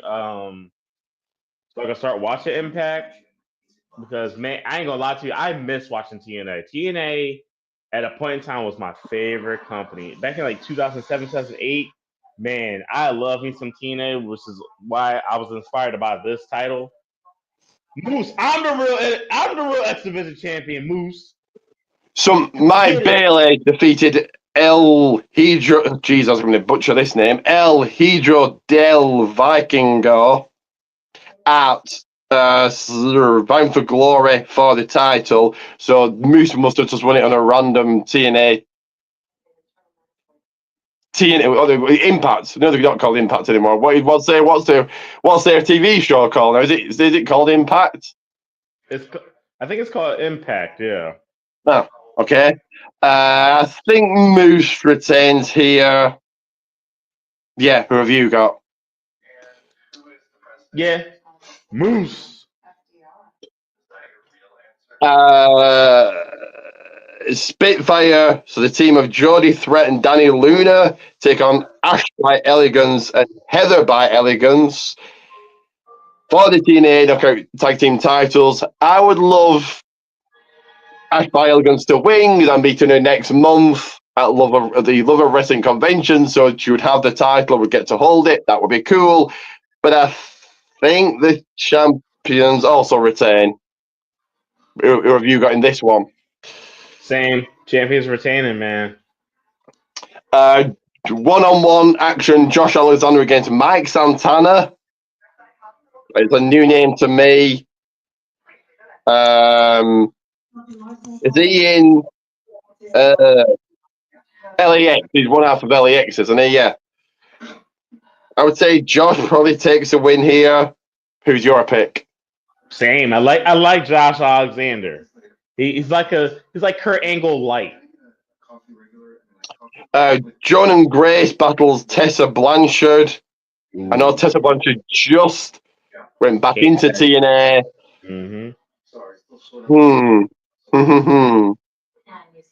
But John Grace has only just lost the title, I've seen that, I think.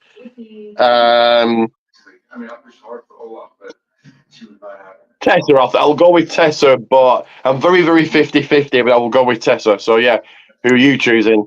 It's funny because I don't, man, it's like you're reading my mind because I feel the same way. I feel very 50-50 about this match, but I got Tessa just because, like, she came back, and honestly, like, she's a former TNA, not just knockout champion, she's a former TNA world champion.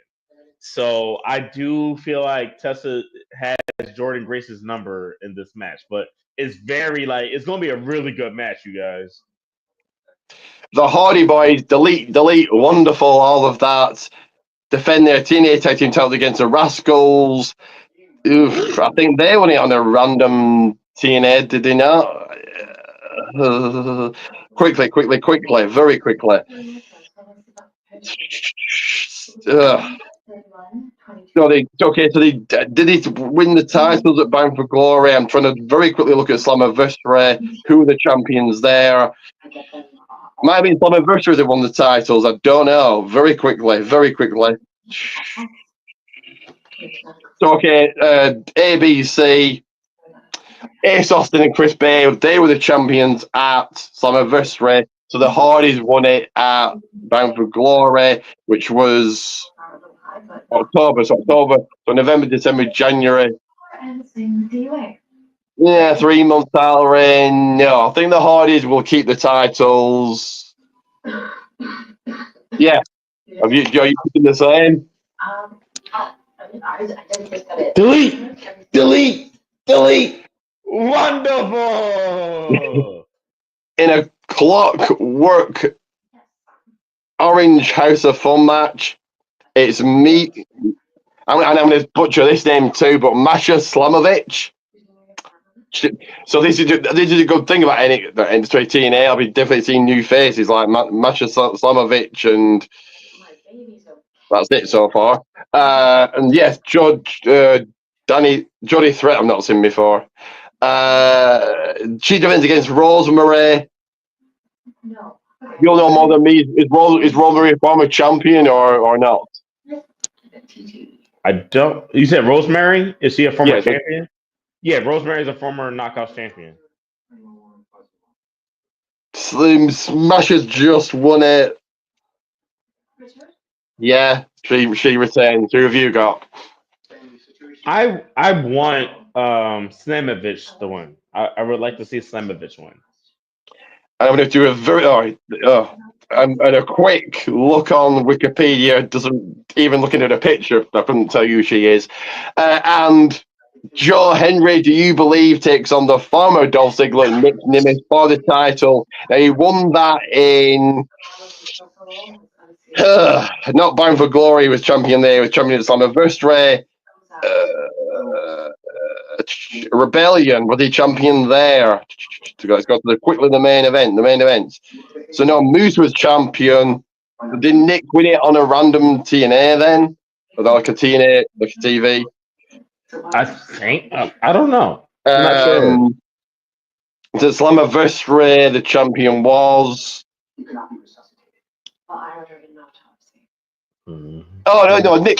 Forgot his father. Nick Nemeth won it in a 6-way match, 6-man elimination. Joe Henry got a title shot at Bound for Glory, but the referee was Kazarian, so I suppose that's why he won. That's the text Joe, I would imagine. Does he do it here?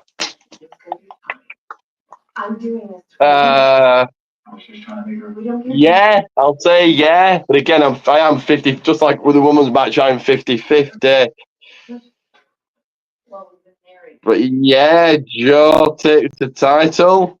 Who have you got? Say his name, man. He appears. I believe in Joe Hendry. I believe. He should have been. I mean, he's a former. What's they call it? Digital media champion, right? Yeah, I don't know even what that title is, but yes. Hold on, let me do a quick search, just like you did. No, yeah. He's a former digital media champion. Whatever that He's title the is. champion of digital media. Woo! But he was that champion at a point in time, I think. And I mean, Joe Hendry is white hot, man. Like that dude, man. That's a face that I would love to see at the Royal Rumble. By the way, like if I'm telling you, if he shows up at the Royal Rumble, he's gonna have a pop like no other. I'm telling you now. Possibly see both Nick and or Dolph Ziggler. I'm going to call him Dolph Ziggler. Him and Joe Hendry in the Rumble, perhaps. That would be crazy, but I know as soon as his theme comes on, the whole arena is going to blow up. But they have to mention his name on commentary. Then he appears. He can't just be, oh, here he is. That would be more fitting. Obviously, the live crowding, and then it doesn't know. Remember, it's the fans. I'm sure. You know what's funny? I follow Joe Hendry on Instagram, and I've seen a lot of people say Joe Hendry for the Royal Rumble. A lot of people just been saying his name. No, not to be in it, just to appear. So a lot of people throwing his name in there. So they've been saying his name, and he appears. And don't be surprised at the Royal Rumble if you see signs for Joe Hendry or chants for Joe Hendry. Don't be surprised. But I have Joe Hendry beating Nick Nemeth. You have R-Truth. I'm just trying to think how the live audience, the live crowd there know that his name had just been said. So you have R-Truth before Joe, and he gets on the microphone and he just just says all these random names. And one of those random names is Joe Hendry, and then he comes out after him. That would be cool. That would be so funny and yet cool as hell. Like he's just running through them. Like I can't really think of a promo to me, but like anybody could be in this tonight. The Rock. So we could have Andre the Giant in it, or we could have Joe Hendry, and he kind of just skips over his name, and he said it and just skips over it, and then goes on to the next, and then Joe Hendry's the next. His name, man. So yeah, they're the TNA Genesis predictions. Like I said, we're doing a live watch along on Sunday. We have got a final bit of the one last segment as the news studio is ready and the news readers are ready. We are the news readers because it is time for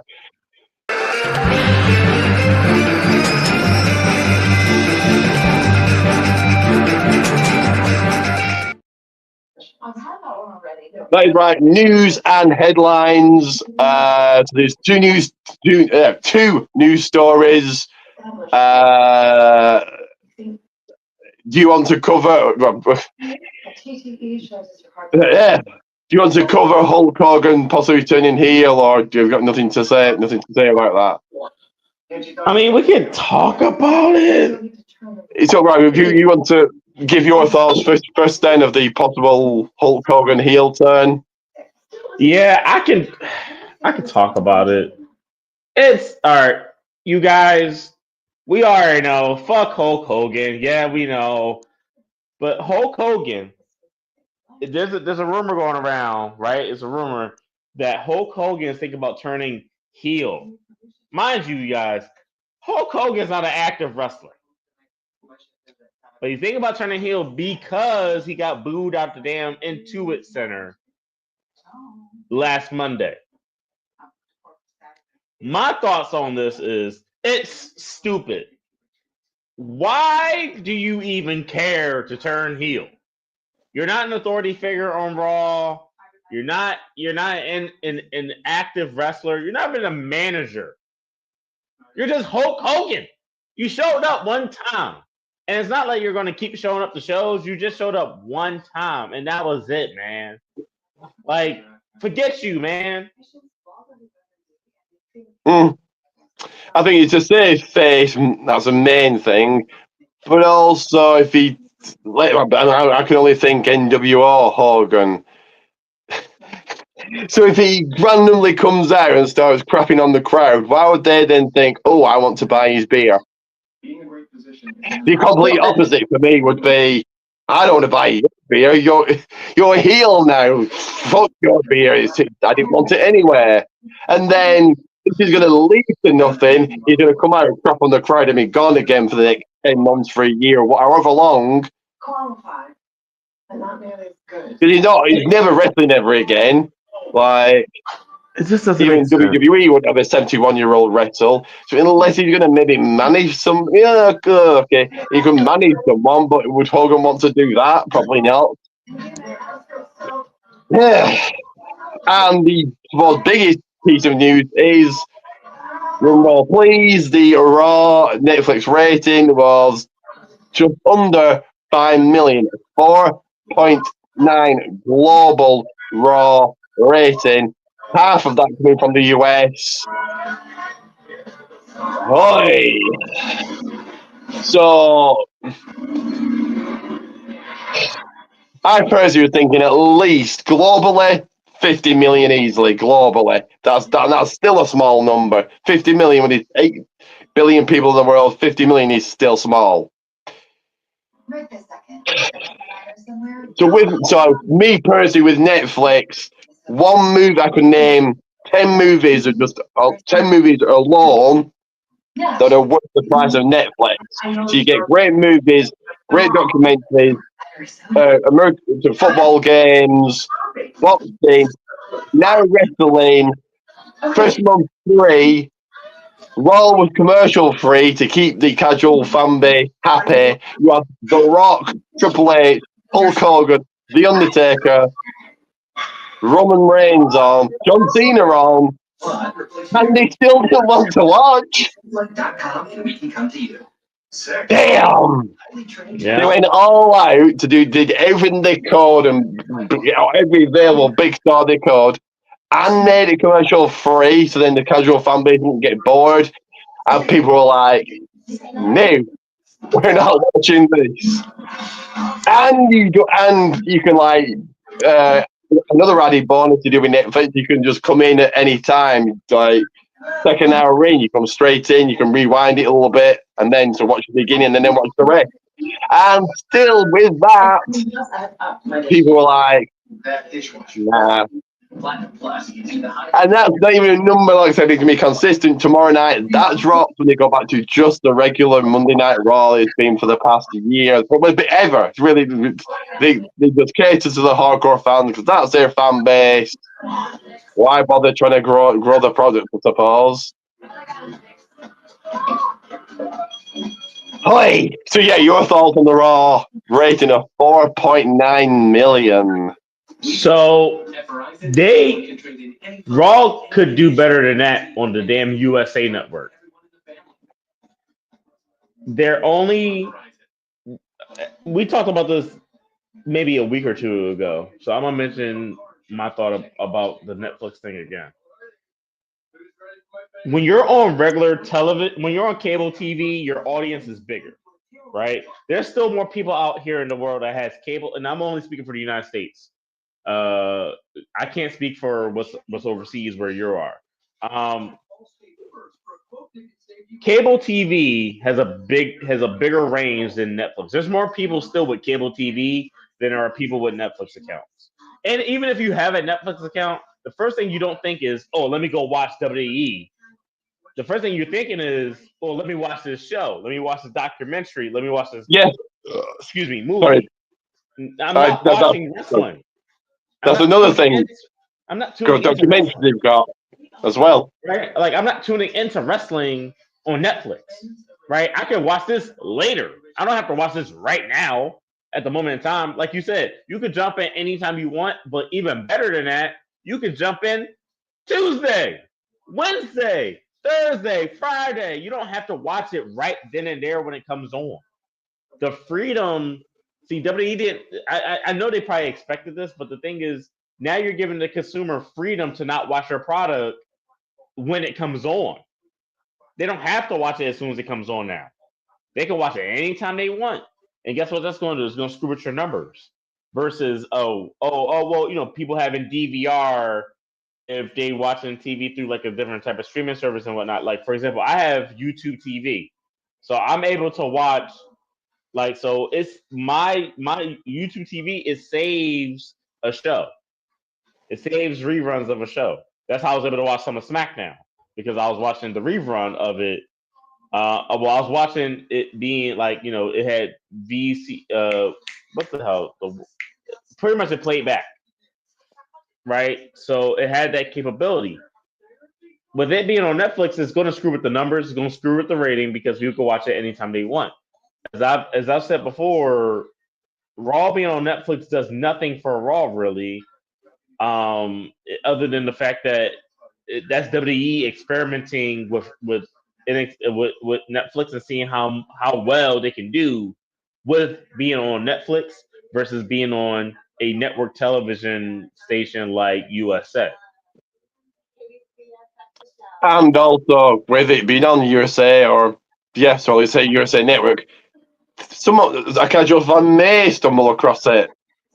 I've said this many times in the past, that you watch Raw for 5 minutes and be like, oh no, I don't really follow this, but they might do.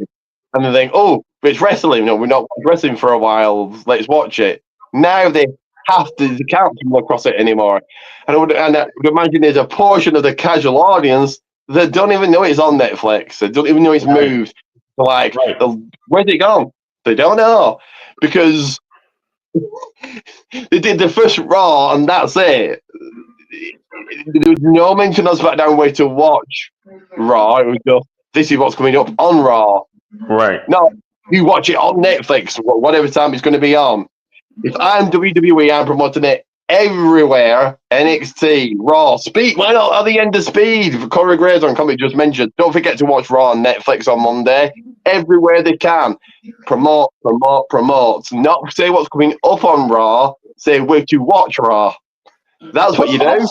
Plus, also, yeah, they're not marketing it right. Also, wrestling is a very niche type of thing, right? It's not a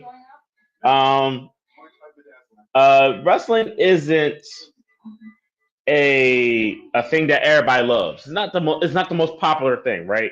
So in America, you'll have millions of people watching a NFL game. You'll have millions of people watching an NBA game. You'll have 100, maybe 100,000 of people watching a NHL game.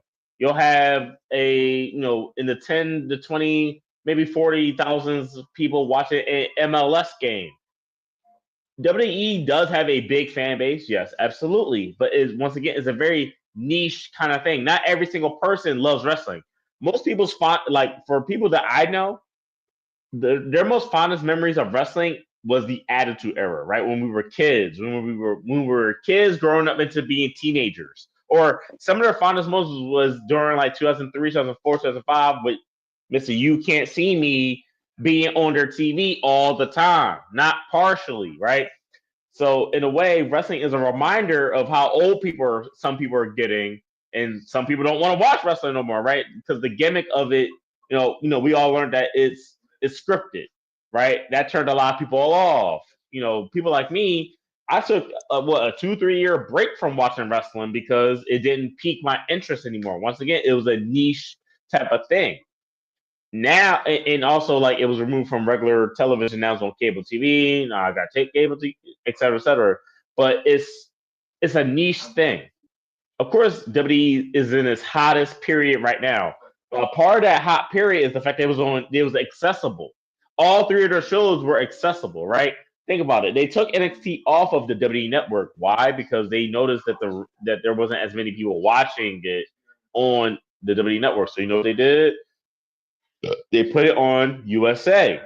Now NXT had got a deal signed with the CW. The CW wanted wrestling back because CW is formerly known as UPN. For those of you that grew up during the Attitude Era, UPN was the home for Smecky Deeds.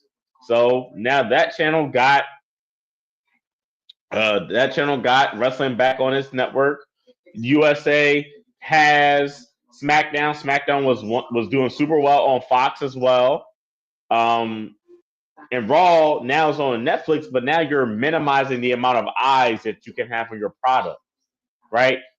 Once before you was like, oh yeah, we can compete with the NFL. Absolutely, we can compete with the NBA, the NHL, all these other sports leagues. Hell, we could compete with UFC in the terms of viewership. Now you're not. You took yourself out that equation to for the money with Netflix, and what you're doing to the product, you're not making it as accessible anymore. You're not market. They're marketing. You know what they're doing, Ricky? They're marketing Raw as if it's still on USA Network. They're not marketing it as if it's on Netflix. Yeah, the fact that they don't say this, I think they said on SmackDown, this is what's happening on Raw. They didn't say where to watch it. So for casual, oh, okay. So P&P, Pancakes and Power Slams, a podcast I watch weekly. The host of it says it every single week. It's the hardcore fan base, and the WWE just cater to that hardcore fan base because that's their audience, and the audience that pay 10,000 for a WrestleMania ticket. That's the audience they want because they know the audience will keep as much as they can, keep paying and paying and paying and paying and paying and paying. So let's cater to them rather than really trying to grow the audience. 4 years ago. So that audience that pay or willing to pay 10,000, 20,000, 30,000 ridiculous prices to go to WrestleMania, they know where to watch Netflix or Raw on a Monday night. But your casual audience that may tune in has zero clues. They didn't say it. They said, "Oh, Chad Gable's in a match, and it's going to be Damian Priest, Finn Balor." But at no point did they say, "Oh, it's on Raw. It's on Netflix now." So if a casual viewer just watch this week's SmackDown, they'll be like, "Where do we watch Raw?" Mm-hmm. They can't, like say, flick through the channels anymore. They'll be like, "Where is it? Where's Raw?"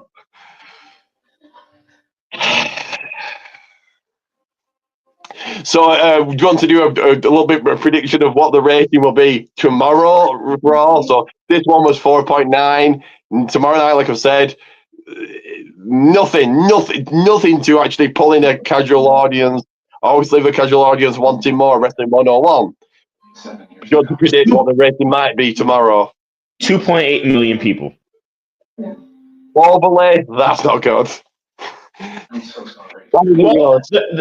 Well, people might be gravitating towards will Penta be wrestling Chad Gable?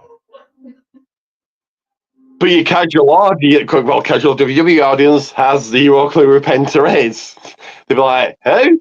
Is he in? Is he? Well, yeah, your casual fans aren't gonna know who Penta is. I But know. this is why you have to rely on people like you, the marks. You have to rely on the marks Well, to carry but that's not growing the audience. They know people like me are going to be there, ready. The reason why they signed with Netflix is because what Triple H said. No one says let's CBS and chill. They're saying let's Netflix and chill.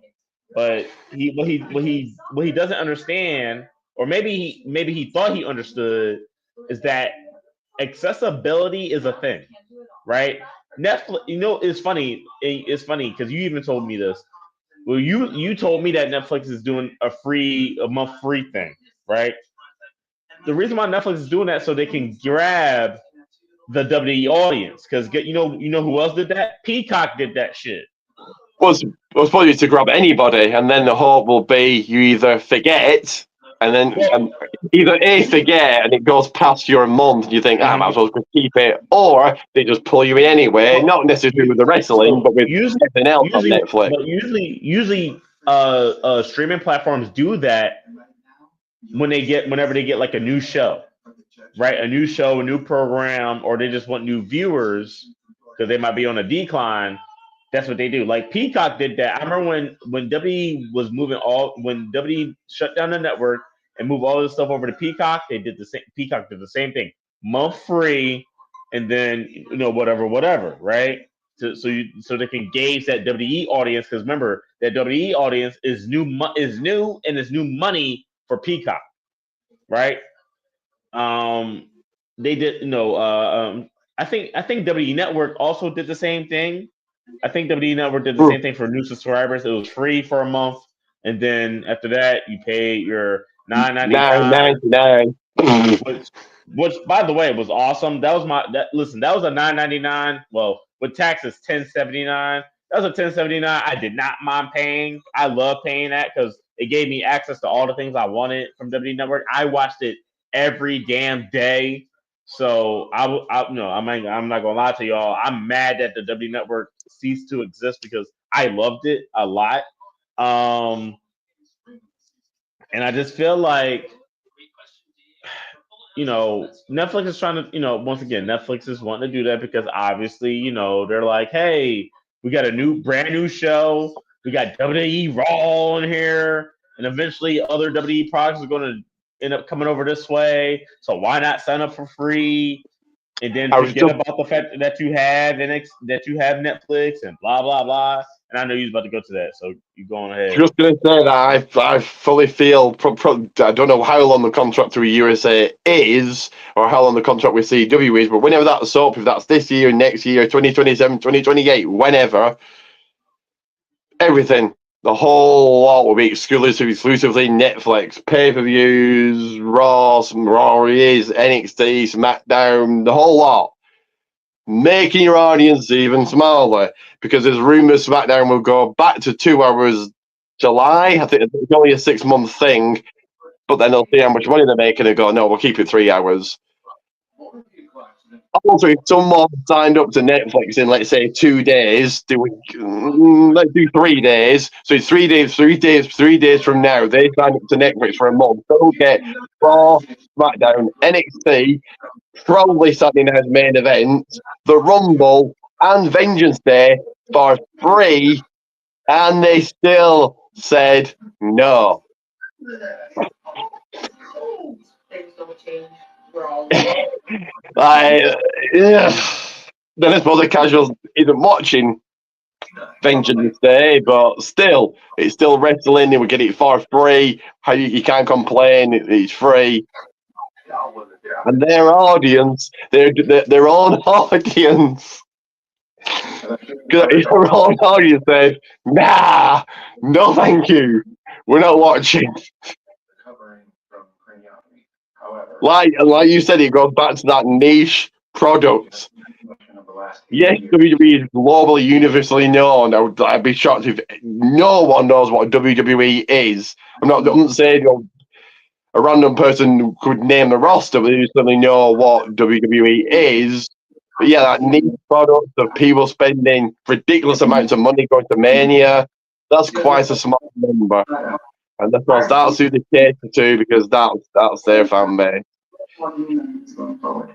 Right, and mind you, like, once again, this is why when we talk about wrestling in general, like, wrestling is a very niche thing, right? It's not an easy thing to get into. It's actually quite difficult to get into wrestling. You can start off by watching it. Once again, accessibility is a thing.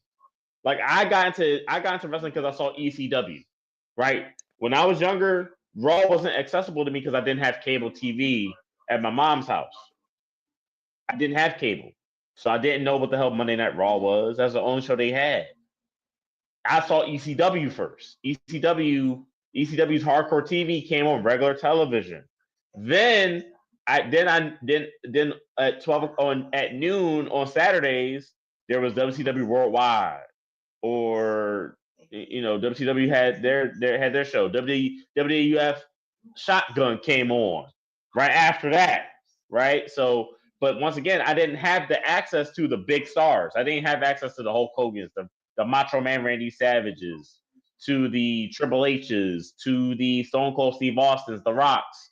I would see little segments of what happened on Raw, but I didn't see them in action until maybe the summertime when I would go to my dad's house during the summertime because he had cable TV. So for me, I got started with wrestling because ECW, and I always will forever love ECW because it gave me the accessibility. And that's why I go so hard for SmackDown, because SmackDown was an accessible show because it came on UPN. Wrestling is not an easy thing to get into. I don't think WWE understands that. It's kind of hard because the moment you don't understand what's going on, you click off. Yeah, it's a niche product, right? This podcast is a wrestling podcast. We're talking about a niche product. You're not going to Yeah, grab everybody. if I was a see, I can uniquely put myself into it. See, I don't think. Yes, I'm a major wrestling fan, like everyone knows. But I'm not deluded enough to think, well, the world loves wrestling and that's all they watch. But I also can put myself into a casual fan shoes and think, what would a casual fan see in wrestling and what would they like? And so if I was a casual fan watching Raw this week and I'd hung on to tomorrow night just because let's see what they follow up with, yeah, I'd be like, who's Penta? Why is he taking on Chad Gable? I've not watched. Who's Chad Gable? Yeah, I suppose. Who's Ludwig Kaiser? Sheamus, I'm possibly heard of, maybe as a casual fan, maybe. Why is Finn Balor and Damian Priest feuding? But hang on, they just ended the feud at Bad Blood, and now Priest now Balor's cost Priest a match.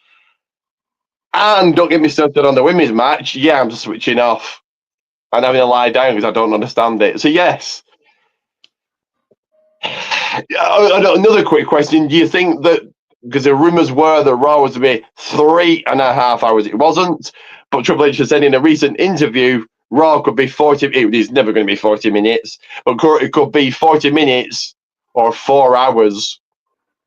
So do you think, one, that it was rumoured to be 3.5 hours put people off, and two, this is a good thing and a bad thing, they don't have to dead on that third hour finish and that's it.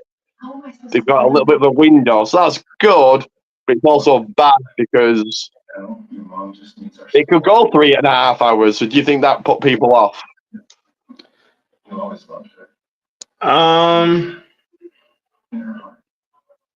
I feel like, I think it's gonna put people off because that's 3 hours, right? I think the goal, Triple H should make Raw into bite sizes that people can eat on, right? 2 hours is great because it's 2 hours, right? So I'm putting myself in the shoes because as I always tell you, I'm not a Mark, I'm not your level, but I'm not casual. I'm a level above casual. I'm in between Mark and casual. I don't know what you. I guess that's just a fan. Just smartened up fan, a fan that understands that it's all scripted, all entertainment, all this is not the suspension of disbelief. But yeah, you don't live and breathe wrestling as I do. Right. So my thing is this: I could put myself in the shoes of a casual. It's super easy for me. The NFL is about 2.5 hours, give or take. The NBA is about an hour and some change, maybe 2 hours. Hockey, same thing. You can watch a show like Raw for 2 hours, and that's as long as it should go. Hour and a half is perfect. Hour and a half for Raw is perfect. With or without the advertising, the commercials and stuff. That's perfect.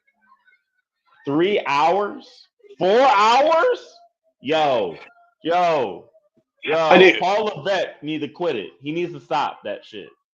And it only has to go over 5 minutes, and you have again that casual. If there's any left, that casual fan base thinking, how long is this going to last? It could go on for another 20 minutes, which puts them off the week after because they'll think, does this happen every week?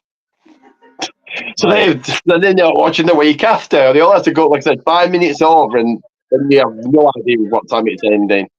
Right, it could go 4 hours.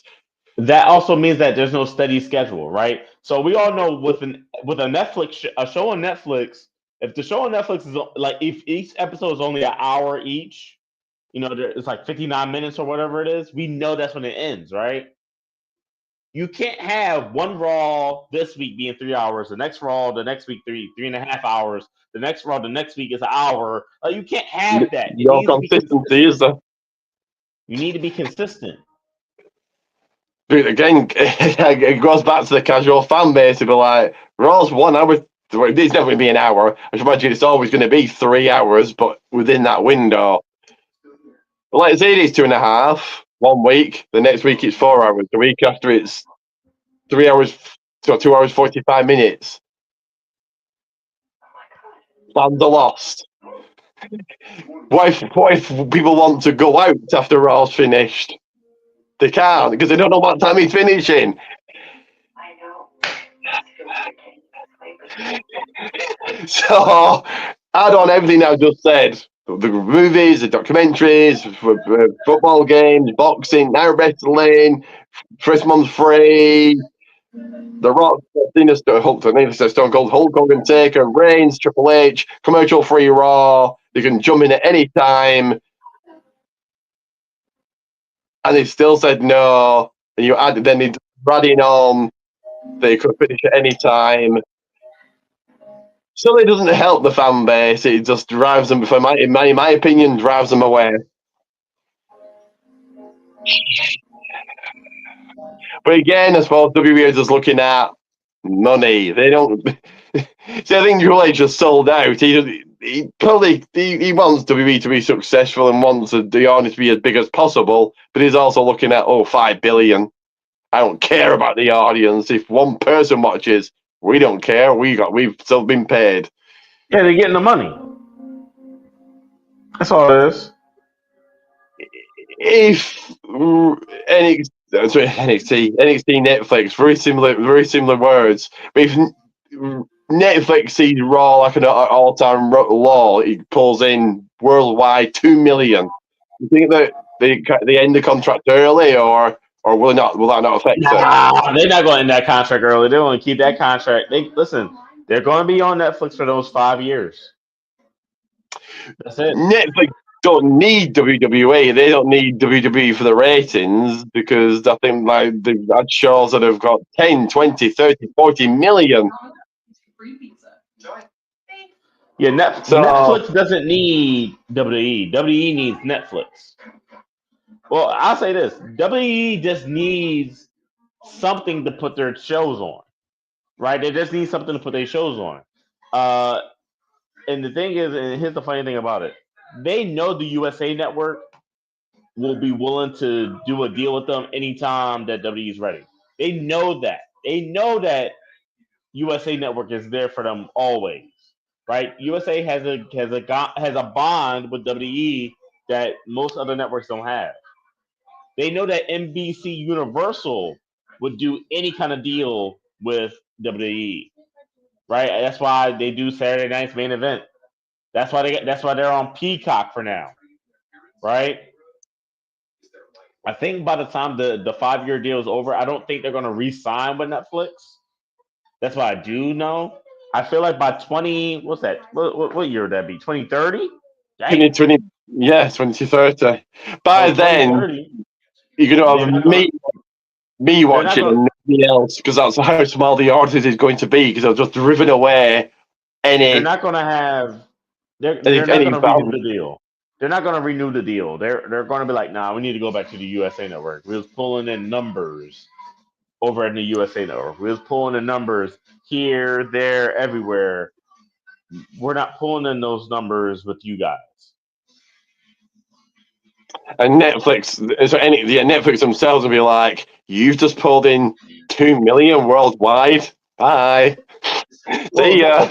Go to somewhere else. Give a damn. Netflix ain't going to give a damn because they're a movie, documentaries, and TV and show streaming service. You know what I mean? It's not like they don't really care because Netflix is going to get the money regardless. They're going to get their money regardless. People are going to pay their monthly subscription regardless. And mind you, most of the people in Netflix accounts don't give two shits about WWE. Don't give two shits about them. It's currently they had a Netflix subscription before WWE and they're gonna have one after WWE. It don't matter. WWE is the ones that need somewhere to show their TV shows. That's what they need. They need that in their library. That's the other thing. They have that library. To mind you, they got all these other companies that they bought the libraries of. and they need somewhere to show that. Currently, right now, they're using Peacock for that, but eventually, all that stuff's going to be on Netflix. But then it's going to be like, yeah, we should probably take this off of Netflix. So then the next question is going to be, what does WWE do as far as streaming service? Do they reawaken the WWE network? What do they do? Is Amazon bigger than Netflix or no? Well, I don't know. I know that well, here's the thing with Amazon. Amazon Prime, having an Amazon Prime account opens up you to watch Amazon Prime TV shows or whatever, right? So I don't know. I mean, most people, I would say there's more people in the world that have Amazon Prime than have Netflix. Only because people order things. Put my phone off, but current subscribers last time I checked was for Netflix was 282 million. Amazon, no idea. So 282 million and 5 watched. So 277 million didn't watch. Yeah. Once again, you're not WWE's a niche thing. It's not going to pull in numbers like that. You know what I mean? Movies. So, like for example, movies versus WWE. Movies is such a broad thing to say because there's so many different categories and genres of movies, right? WWE is professional wrestling, sports entertainment. It has a targeted audience, right? Those that like sports entertainment, those that like wrestling. It's not a movie, right? Yeah, Movies can be scary, can be horror films, they can be comedies, they can be rom-coms, they can be action, they can be this. Movies in general, that's that. WWE is more specific. It's more of a subcategory than just a category itself. Now, if we just say professional wrestling, well, guess what? There's only one professional wrestling company that's on Netflix. WWE. Like I've said, I see NXT, SmackDown, everything going that way, and it's like, ugh, making the audience even smaller. Me sat there and some random other fan, two of us left. All the rest of the audience being run off. It's going to end up being like 100,000 of y'all, which ain't going to seem like shit. Still, so I see 100,000 still willing to tune in to Raw every single Monday, no matter what. By that time, it's going to be only like 100,000 of you guys. But luckily for WWE, they pretty much killed off all their major competition, and them being on Netflix, there is no competition. They don't have to compete. It's either you're watching Netflix or you're not. And very quickly before we finish up, I was watching, earlier today, Vince Russo, his podcast. He said he thinks worldwide the actual real hardcore fan base are probably just under 2 million. That hardcore fan base that, well, yeah, like I said, willing to spend 30, 40, 50, however much on WrestleMania tickets. And they're there every single Monday, ready, no matter what, no matter how bad it gets. They'll watch Raw, they'll watch it for 10 hours. If it was on for 10 hours, yeah, whatever. He said about just under 2 million. Would you agree or no? Say it one more time. Vince Russo said about just under 2 million worldwide is that hardcore fan base that are willing to spend ridiculous amounts on WrestleMania. Will watch Raw. If Raw was a whole day, they would sit and just watch it, no matter what. Could be one whole 2 matches throughout, and they would just sit and watch. Do you agree or no? No, I agree. I mean, Vince Russo not always on point, but he's definitely on point with that one. Like, yeah. And he's, like I said, wrestling business 101 always leave especially the casuals, wanting more. And they left nothing. They left nothing. Absolutely not one thing. They threw it all out there.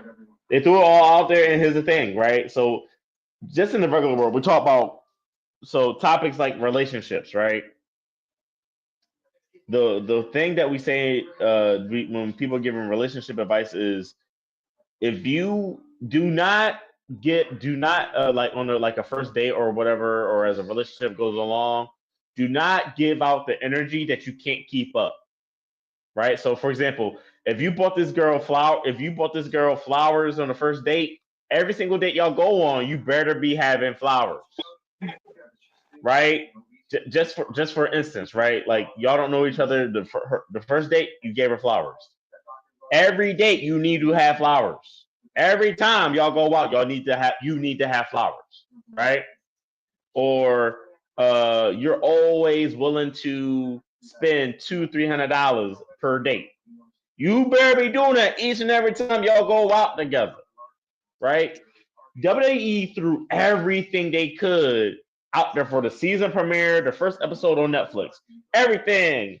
We throwing out there Hulk Hogan and hope the fans love it. We're going to throw out The Undertaker. We're going to throw out The Rock. We're going to throw out Triple H coming out. We're going to do title changes. We're going to have Travis Scott coming out. We're going to do all this stuff. And guess what? Next week, tomorrow, it ain't going to be the same. It's not the same Monday Night Raw. Not one bit. Not even close. So guess what? Now, all those people that watched that season premiere of Raw, you lost them all because they announced what's going to happen on Raw, like all the matches and stuff on Raw. The same people go back, well, where's Travis Scott? Where's Hulk Hogan? Where's The Rock? Where's The Undertaker? Like, are y'all changing titles again? Is Rhea losing?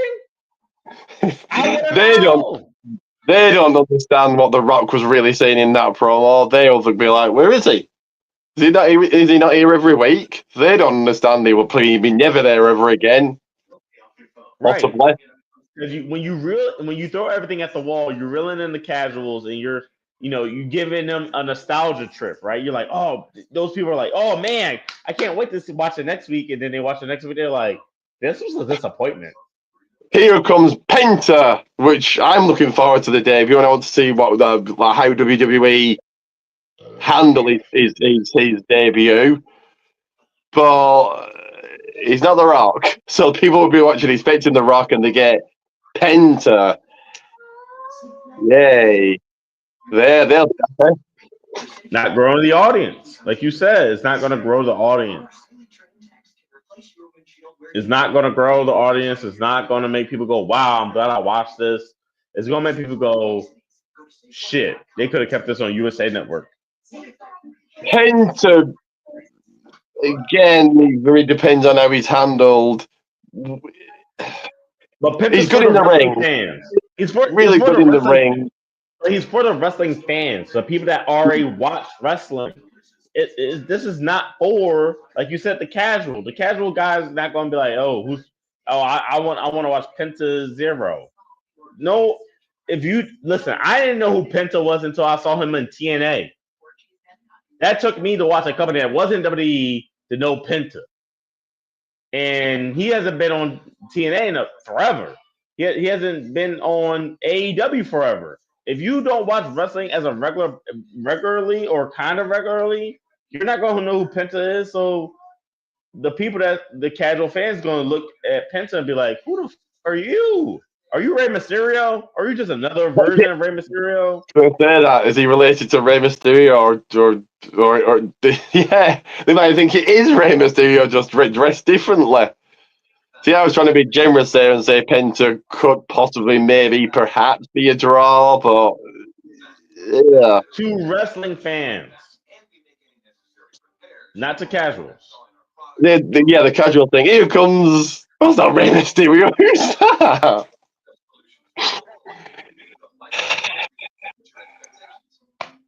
Anyway, to the niche hardcore fan base that is watching now and later, do like, share, subscribe, all of that. Hope you enjoyed the brand new small little changes. I'm going to remember my catchphrase at the end this week, not botch it. Got it last week. But for now, Marcus, it is over to you. I'm trying to remember mine. Ching ching, bling bling. Is always Ted over here? Something like that. That is right. Once again, everyone, like, share, Get this shared everywhere. Tune into my TNA watch along next week, making history with the first ever TNA watch along. No more AEW, but TNA and WWE. Like, share, all of that, and always remember: if wrestling is the game, excellence is the name. Excellence is Ricky Goldman.